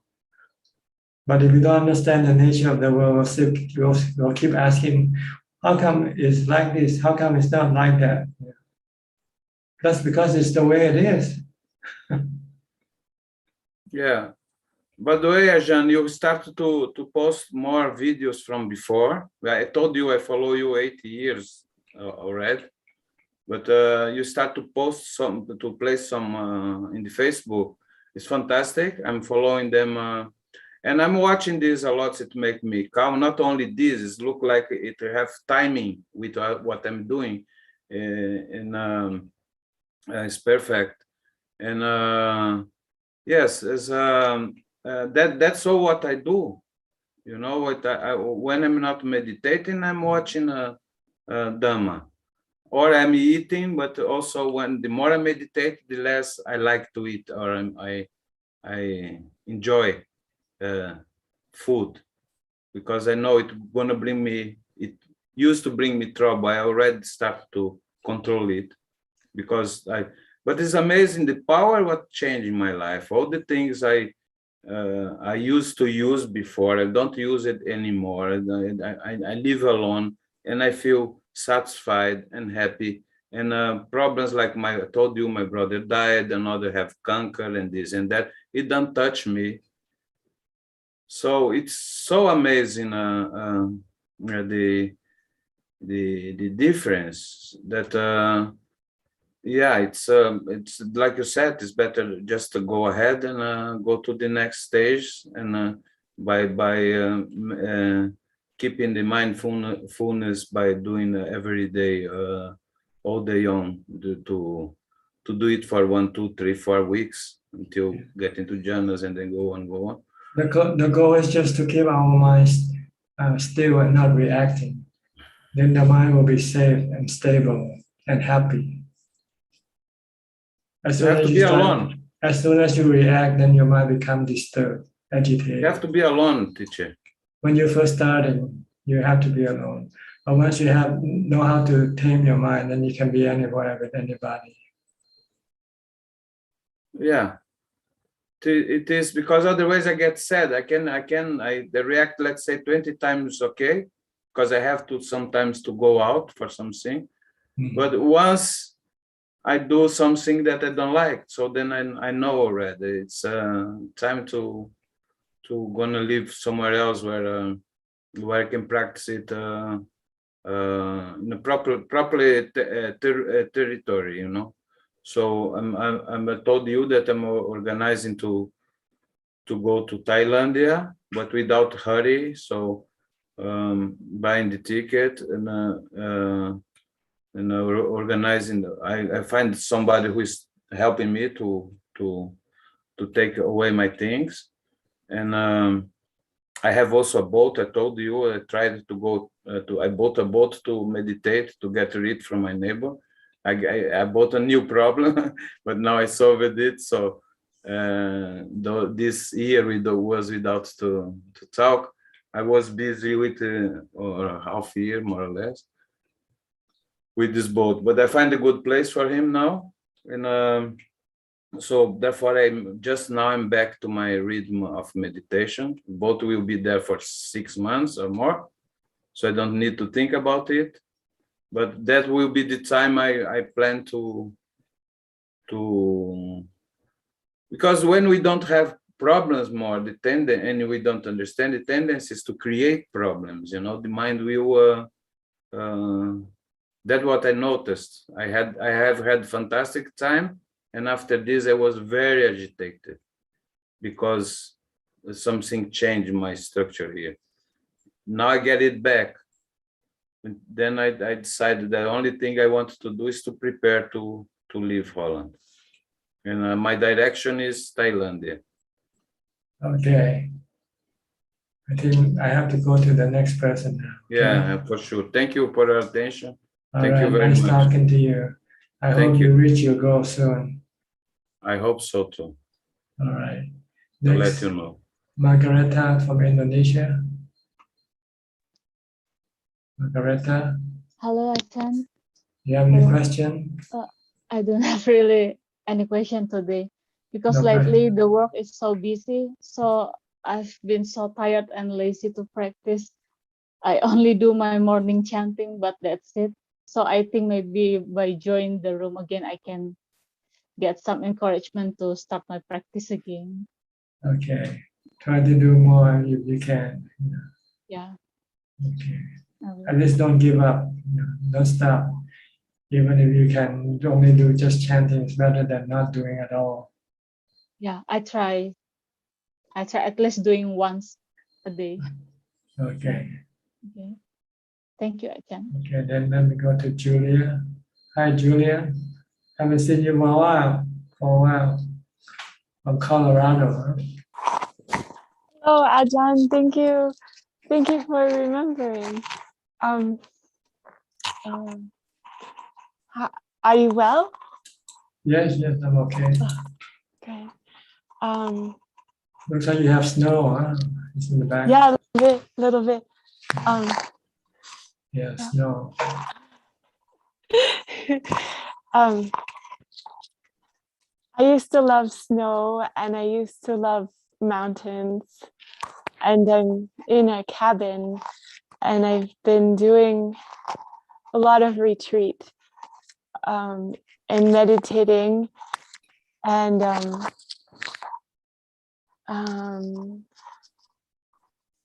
I tried what Ajahn recommended last time was to keep the mind silent. And I switched the object from like khandas to like vimut as the object, as a ramana. And that was helpful. And then,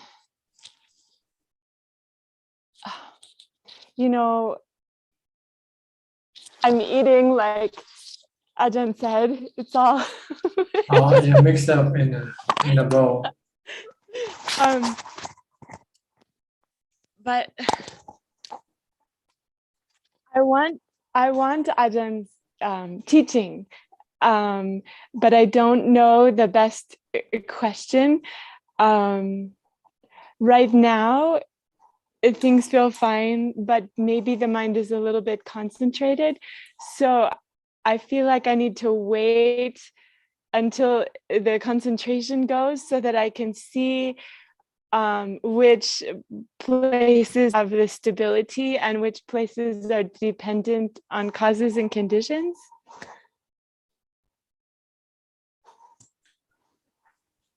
What you want to do is to train your mind to become still and be observing and not reacting. That's the goal of practice. Okay. Then your mind will not be running around trying to manage, trying to do things, which doesn't really make any difference to your mind, whether you change them or not. Okay. What really matters is how to keep your mind calm and under control.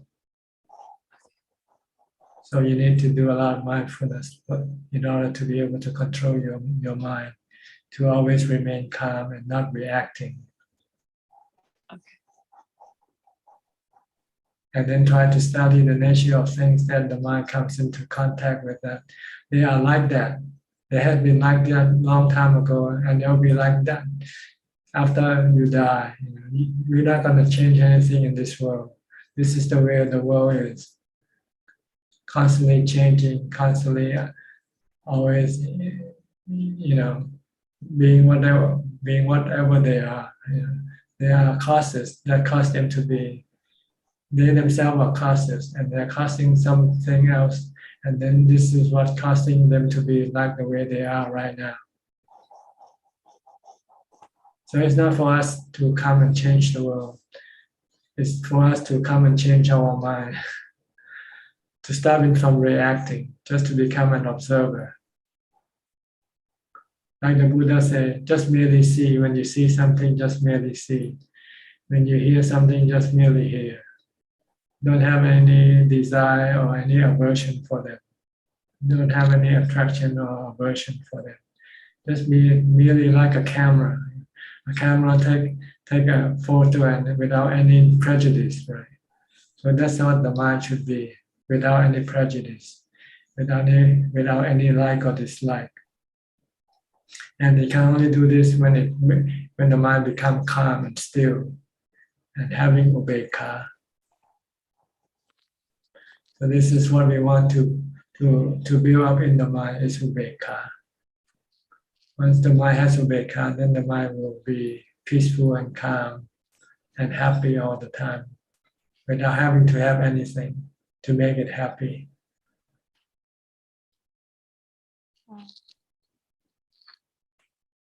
Because it's delusional to think that the mind can only be happy because it has something, because whatever something that the mind has will eventually disappear from the mind. And then that happiness will then disappear along with the disappearance of that object.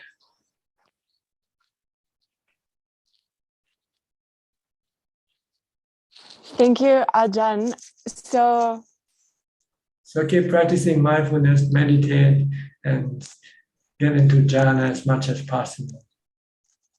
Then you'll be happy and content. And you can then accept things the way they are. I have a question about Ajahn's advice. Go ahead. Okay.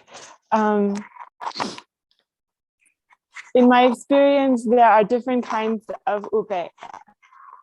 And one way is to allow the mind to settle, and then naturally the equanimity arises. And another way is jhana, but that feels more forced. So when Ajahn says control, is that different than force? It's forcing. You have to force your mind, because if you don't force your mind will not give in. It will keep on wandering, running around in circle. So you have to stop it from running in circle. Your thoughts are running in circle. Okay. You get up in the morning, you keep thinking until you go to bed. And then the next morning you get up, you keep thinking again until you go to bed again.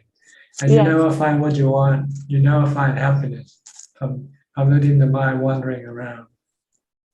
So you want to stop it. So you have to force it. If you don't force it, it will not stop by itself. So forcing is, sometimes you think forcing is not natural. The reason why you have to force is because your mind is not natural right now. See? So you have to force it to stop. That's when it becomes natural. You're forcing it to become natural. Okay. So if I do jhana upekkha. Yeah, you're forcing it to become natural. See? Right now it's not natural. When you keep on thinking this is not natural, this is craziness. Okay. You know why people get crazy? Because they think too much, right? Okay, thinking too much. So if I stay in upekkha jhana, then eventually I will come out, right? Or will the thoughts stop altogether? Like, then you come out, but it's under your control now. See, then you can let it think in terms of vipassana. Okay. Thank you, Ajahn. If you think in terms of vipassana, it won't make your mind stressful. It will make your mind calm. If you look at everything as anicca, dukkha, anatta. Okay. But we don't like to look at things as anicca, dukkha, anatta. We like to look at the opposite. We want everything to be niccang, sukhang, atta. That's when we have dukkha, because things are never going to be niccang, sukhang, atta. Okay.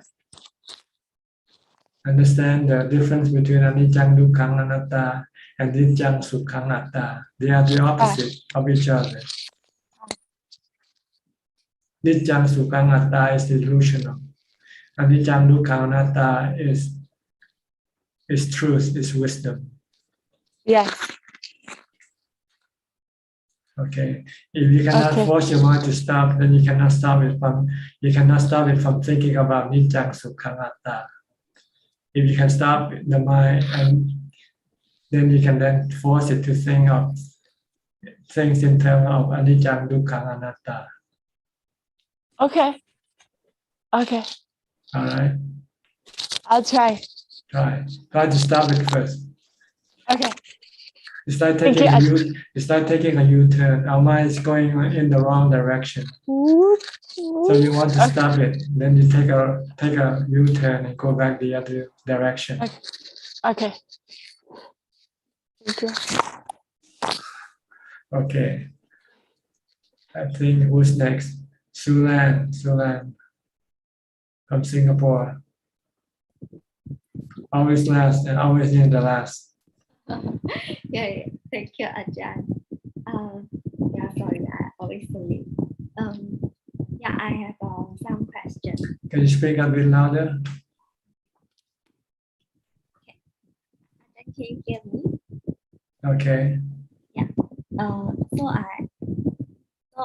I got do chanting recently. Then I think like one of the nights, maybe I have a bad dream. Then I think I heard like not very good noise. Yeah. And after that I was quite scared. I think I was sleeping at that time. Then after that I was chanting, but I was sleeping at that time. And then I felt peace.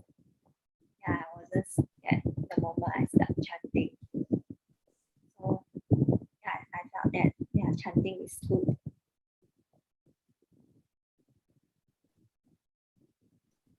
Sorry, can you hear me? I can hardly hear you now. Something wrong with your microphone. Okay. Let me. You might have to shout. Can you shout? Can you hear me? Yeah, now okay. Oh, okay. Yeah, Ajahn. Yeah, that's better. Okay. Yeah, thank you. So I was sharing that recently I got to chanting. Then after that, I think it's quite helpful because like there was one night when I was sleeping. Then I think while I was sleeping, I think I heard some disturbing noise, and then it made me quite scared. And then immediately the mind started to chant, and yeah, so the fear immediately went away, and then it became peace. Yeah, but I know that I'm sleeping at the time. Yeah, so I think chanting is good. Yes, chanting is the way of raising your mindfulness to stop your mind from reacting to things like love or fear or hate. Yeah.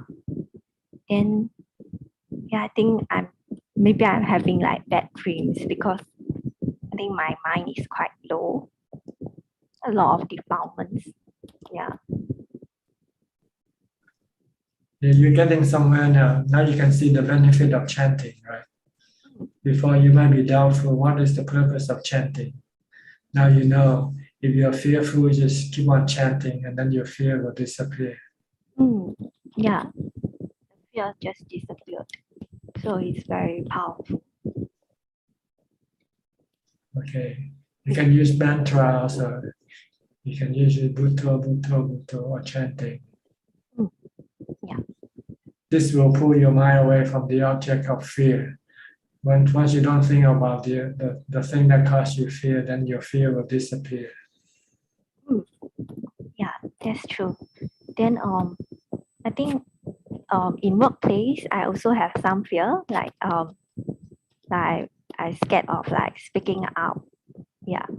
Then in such cases where I cannot really just focus on the mantra, I need to like I need to overcome the fear and speak up. So I can't really use the mantra as a way. to help. Then you use wisdom. Use wisdom. Yeah, whatever will be, will be. Whatever's gonna happen, let it happen. It's anatta. You cannot control things. Yeah. If people don't like what you say or do, then it's too bad. Yeah. Don't expect things. Don't expect people or things to go the way you want it to be going. Okay. Yeah. So I just speak what I have in mind.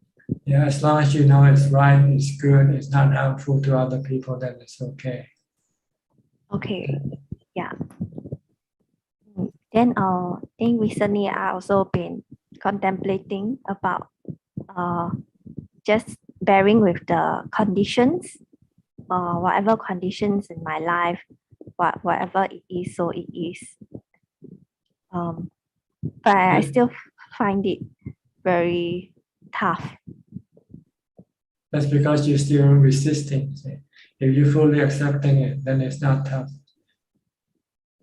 Okay. I need to fully accept it. Yeah. Then it won't be tough. Right. If you feel tough, just keep on chanting to stop your resistance. Yeah. I tried chanting and I downloaded some Pali chants also. Yeah. Yeah. Chanting will stop your mind from reacting to the situation. And when your mind stop reacting, then you'll feel comfortable, you'll feel fine.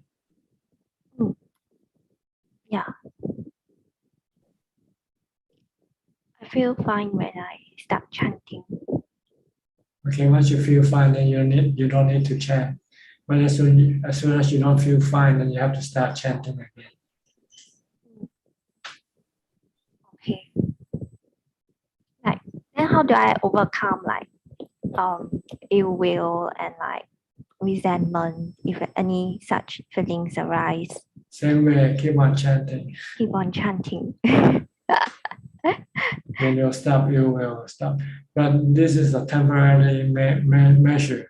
If you want to stop it completely, you have to use wisdom. And then it's more difficult to explain here. It depends on, you have to look at everything as being anatta. Then you will have no effect. If you think that everything is just the four elements, then how can you get angry at the four elements, right? Yeah, okay. Okay, so if everything is four elements, then there's no way I can get angry. Okay. See, the body is made up of the four elements, right? Oh, okay. But you don't look at the body as the four elements. You look at the body as a person. And you look at the action as being control, purposeful. But actually, every action is really natural action, natural happening, like the blowing of the wind, like the rain coming down. It's not purposeful, it just happened. So whatever people say or do to you, it's like that. Think of them as like rain or wind blowing at you.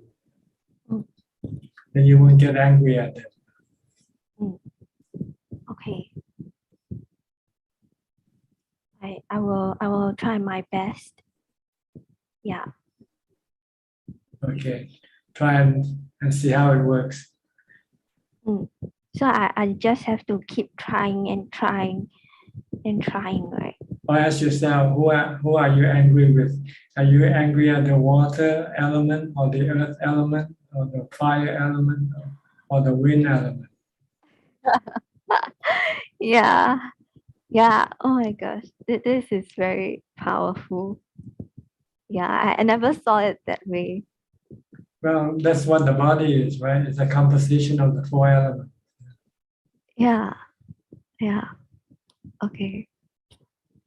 Ajahn, will I have the chance to see you? You already see me now. What? In person. It's better now because it's hard for you to see me in person because I'm too busy. I have too many people coming to see me every day. So if you come to see me in person, you just might say hello and then goodbye. Okay. Yeah. You don't need to see me in person. I'm here now in person. Just exactly the same person that you'll see me when you come to see me here. Okay. No different. Yeah. All right. I feel that maybe I need someone to admonish me. You have to admonish yourself. You have to be your own teacher. The Buddha said you have to be your own teacher. Okay. You have to teach yourself by using the teaching of the Buddha to teach yourself. Yeah. Okay. Because then you can always teach yourself. If you rely on somebody else to teach you, then if they're not around, then who's gonna teach you? Yeah, I do feel scared. Like what if when people that I love and respect is not around? I feel scared that I don't know what can I do anymore. Yeah. That's because you think that that's because you want everything to be permanent. Nothing is permanent in this world. You forget this. Yeah. I forgot this. I keep forgetting. So don't rely on anything, but rely on yourself because yourself will always be with you wherever you are. Okay. Rely on yourself to be your own teacher. Rely on myself. Once you become a Sotapanna, you will be your own teacher. A Sotapanna doesn't need anybody else to teach him or her to get to Nirvana. He can teach him or herself to go to Nirvana. But can the Sotapanna or like noble disciples still love their teachers? Still what, the teacher? But can they still love their teachers? They love, but then they're not attached to the teacher. They can take or leave the teacher. If they're around the teacher, they can use the teacher to help them. If they have no teacher, then they can use themselves to be their own teacher. Okay. All right? Try to be self-reliant. Don't rely on other people. Yeah. Maybe relying on how to be your own resource, your own help. You know. If you don't know how, then you have to go and study from the noble disciple. Once you know how to do it, then you don't need them anymore. Because I think I keep relying on people. Then when I like in need of help, I'll keep looking for people for help. And if they're not around, then what do you do? When they are not around, then you're in trouble, right? Yeah, I think that's why I always in trouble. So try to be your own teacher. Then you won't be in trouble because then you can always solve your problem. Okay. The easiest way to solve your mental problem is use of chanting. If you feel bad at any time, just keep on chanting until your bad feeling disappear. Yeah. Okay? Okay. All right. Thank you, Ajahn. Thank you so much. Let me go to Facebook. I think we might have some questions from Facebook. Any questions from Facebook today? Yes, Ajahn, we have 13 questions from Facebook. Okay. The first two questions from Anil. The first question is how to manage the self-life. Thank you. How to manage the self-life. Self, S-E-L-F. Yes. And life. Yes. L-I-F-E. Yes. Well, there's no self-life in the first place. I'm not sure what you're talking about.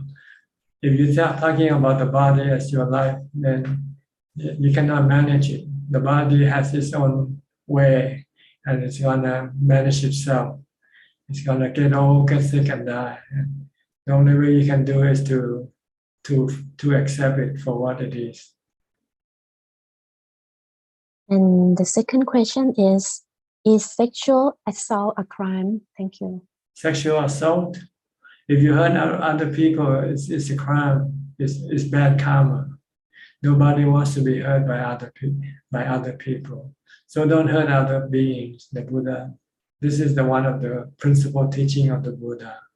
Avoid hurting other beings, whether human or animals. And next question from Cristobal. If human beings become extinct, is it equivalent to Nirvana? No. The distinction, the extinction of defilement is equal to Nibbana in each individual mind. If you can make your defilement extinct, then you have reached Nibbana. Next question from Liao Ying Meng. Accordingly, the law of duality is not the truth. How do one discuss and share the Buddha teaching without the duality? Example, right and wrong, good and bad, hot and cold. Thank you. You can use them to teach the Buddha's teaching, but they are not the thing you want to rely on. They only are tools to teach you to reach to a point where you can have peace and happiness. Next question from Yapto. Namaste Ajahn. I have some question. What is a relic? Only an Arahant can leave a relic after death. Yes, normally for ordinary people, once they die, the bone will remain as bone or decompose and just become earth. But for the Arahant, some parts of the bone will turn into stone rather than decompose. They'll become stone instead. And the second question from Yato is, in Thailand, where can we find a museum or monastery that keep a relic? Go to all the famous Ajahn monastery, Ajahn Man, Ajahn Cha, Ajahn Mahabua. They are relics. They won't turn into relics, and they are kept in a JD where you can go and pay respect. Next question from To Tang Peng. Dear Ajahn, does practicing Buddha teaching involve developing compassion to perfect? The situation is I have an elder family member which I doesn't like the character, so I try to avoid to contact or even ignore her. When you finally have accomplished in your practice, you will have compassion for all beings, regardless of what your opinion of them might be before that. So just keep on practicing, then eventually you will have full compassion for everybody. Next question from Xiao Chang. Ajahn, I noticed that when I work without taking a short nap in the afternoon, my mind will be very alert when meditation at night. My state at night is better if I'm taking a nap in the afternoon. Why is it so? I don't know, maybe because it had enough rest, so it becomes alert when you meditate. Next question from Pataranai. What are the benefits of joining the Katin merit? It's just one form of making merit. It's one form of dana or charity. Not different from any other type of charity, like giving food, building a kuti, or even donate your money to other charities. They give you the same benefit. Two questions from Tae Ting Loon. The first question is, I have happy and funny thoughts from time to time. Most of it is thinking about things from the past. I sometimes lose my mindfulness around people and just laugh out of nowhere. It is bad to always have happy thoughts that do not promote mindfulness of the present moment. It's not bad to have happy thoughts, but it's just the way how you should control your venting of this happy thought. If you are among people, then you want to control your venting of this happiness. You don't want to cause any people any discomfort by your action. It is not harmful to have happy thought. It's harmful only when you have bad thoughts or sad thoughts.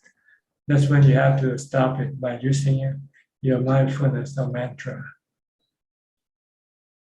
And the second question is, the Buddha also mentioned that we should arouse wholesome state of mind and abandon unwholesome ones. What does he mean? And are funny thoughts not included? Well, when you say wholesome, it means thought that is useful for the mind. Thought that will make the mind calm and peaceful. But funny thoughts sometimes doesn't make the mind calm and peaceful. So we don't want to use the funny thoughts. You want to use wholesome thought, which really means the thought about anicca, dukkha, anatta. Next question from Joko. Thanachan, I want to ask a question. What kinds of katanyu kataveti or gratitude deeds that we as students can do to our Dhamma teachers? Just follow the practice. This is the best way to show your respect to your teacher, is to follow what he teaches you to do. And the last question from I Mai Soon. Dear Ajahn, I was in a situation where helping the bad person could also mean letting the bad person continue harming the good person. But I want to save both persons and do not want to harm anyone. Well, you just stop helping the bad people, because by helping bad people, you're supporting them to go hurt other people. And by not supporting bad people, it doesn't mean it's not a bad karma. You're just not doing anything, that's all. That's Okay, all, Thanachan. I think I forgot about Evie. I think she's the last person in the room, so I have to come back to her. Evie, you have any question? Yeah, Ajahn. Thank you for remembering me, Ajahn. Ajahn, I want to ask. My mother is sick now, and she is very worried about her own health. I have looked for a doctor and arranged treatment for her, and this doctor is my friend. But my mother is still worried, whereas I am not as worried as before, because I feel like I have a layer over me of worry. But my mother does not have that layer, right? What can I do to calm my mother? Well, it depends. If she asks you for help, then you can tell her to meditate, to do chanting or do the mantra, or to accept the truth of anicca, dukkha, anatta. But if she doesn't ask you, then there's nothing you can do for her. Yeah. Seems like anicca, dukkha, anatta. She must cannot accept lah. Cannot accept because she must. It's very hard to accept by people not meditating. All right. So I cannot help her to come. I guess not. Yeah, it's very. I pity of her. I'm very pity of my mother. So can I just pray to Buddha to save my mother? Because my mother every day he pray to Devi to Kuan Im and another bodhisattva to save her, to save herself. The Buddha said we are our own savior. No one can save us but ourselves. Yeah, I know that, but I just Attahi feel what she atano said. nato. Attahi atano nato. You are your own refuge. The Buddha only And teach you how to be your own refuge.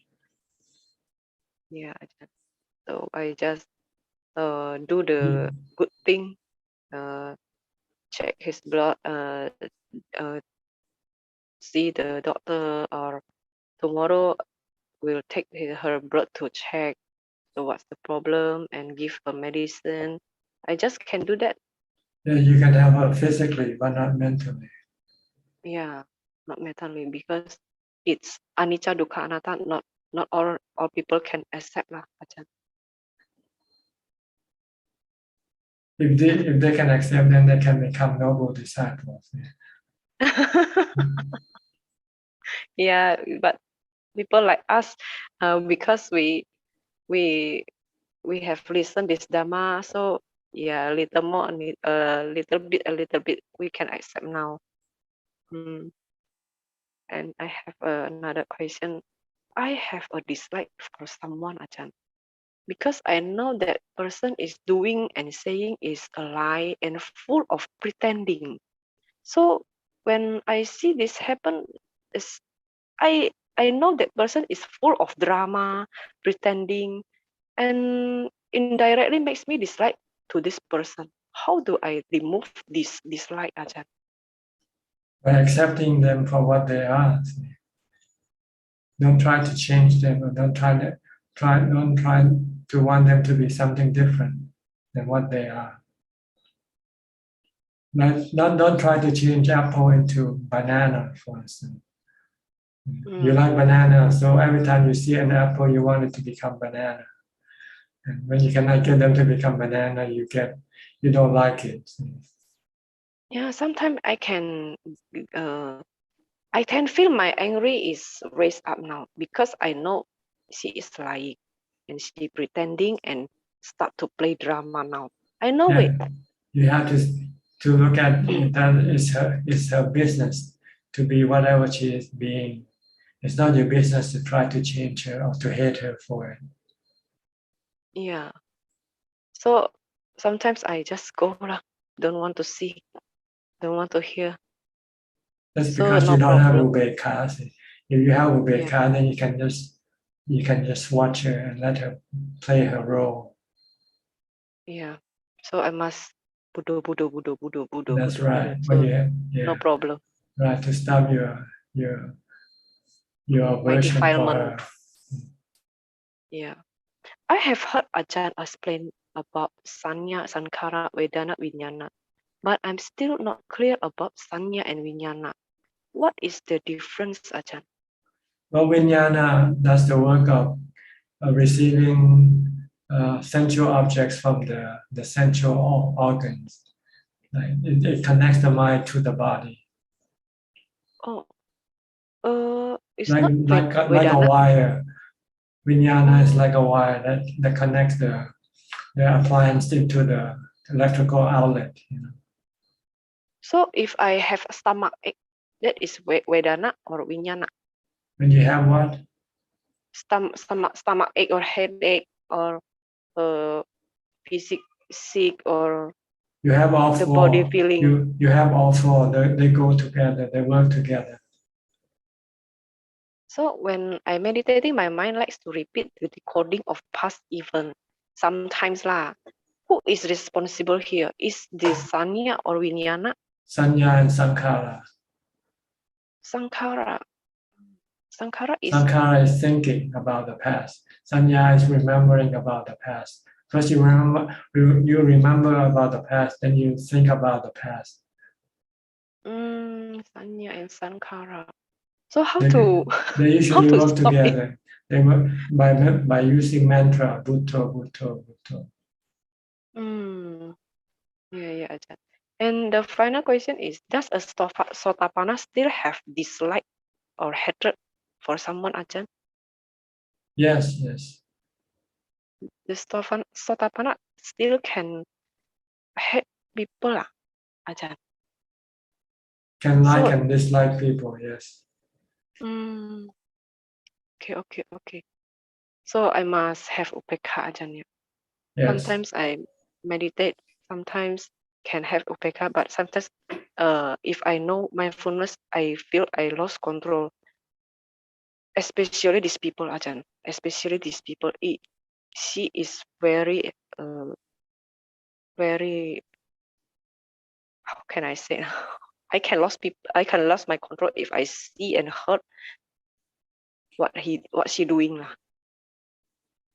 You have to look at her as a natural phenomenon. Then you won't get mad at her. Sometimes I feel these people is like my examination or the poison for me, because I often lost my control because I see her habit. That's because you have no wisdom. You don't see her as being anatta. You still see her as being a person, a human. Yeah, so you have to see her as a four elements. Four element. I know. Sometimes I see her as 32 part, okay. But what I dislike is her habit, not her body. The habit is also anatta. Anatta. Anatta. Just thinking about anatta, so I can accept her habit. All right, Ajahn. Like flooding. People don't like flooding, but they have to accept flooding, right? When it happens. You don't get angry at the flood, do you? When you're flooded, when your house is flooded. Yeah. So if I see her again and he start to lying again, play drama again, I must That's the thinking nature. about That's her the nature. Like the snow or the wind. And I should not affect React. it. Should not react. Just merely observing. Yeah. And if has a bad karma, is her bad karma, not mine. And this is not my problem. This is her problem, just like That's that, right. Ajahn. That's right. Okay, Ajahn. Thank you. All right. Good. Okay. Do we have any more questions from the rest of us? You're allowed to ask another question if you like. Today we already gone about 25 minutes over 2 hours. We have one raise her hand, Mint. Whoever raised the hand, please go ahead and turn on your สวัส microphone. ดีค่ะอาจารย์ Vandita. I think you forgot me. Oh, I see. Okay. You're Min, right? Okay. Yeah. I didn't see you on my screen, that's why. Oh, okay. I think it's because the signal is not very good. Okay. You have any question? Yeah, Ajahn, I read the book that you wrote, your book, right? And then you say that the reason that we are slow in the practice is because we look at many things at the same time. Like for example, the body, and sometimes skip to the sanya or sankha. So we should go step by step, right? Yes. So if we try to see many things all together, it's gonna be not successful, right? It depends on what you are practicing. If you're practicing mindfulness, you only want to stay at watch only one object at a time.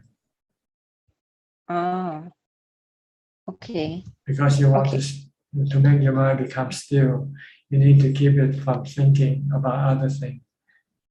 Only think about only the thing that you are doing at the moment. And I want to ask Ajahn about becoming a monkhood, because you say that it's going on a faster road, right? But then recently someone has told me that it's better that we have to get into monkhood, because sometimes the temple is not a proper place for us to practice. Is this how do you think about this? about the opinion. temple not being a good place to practice? Yeah, because like okay, one person told me that okay, if you wanna go like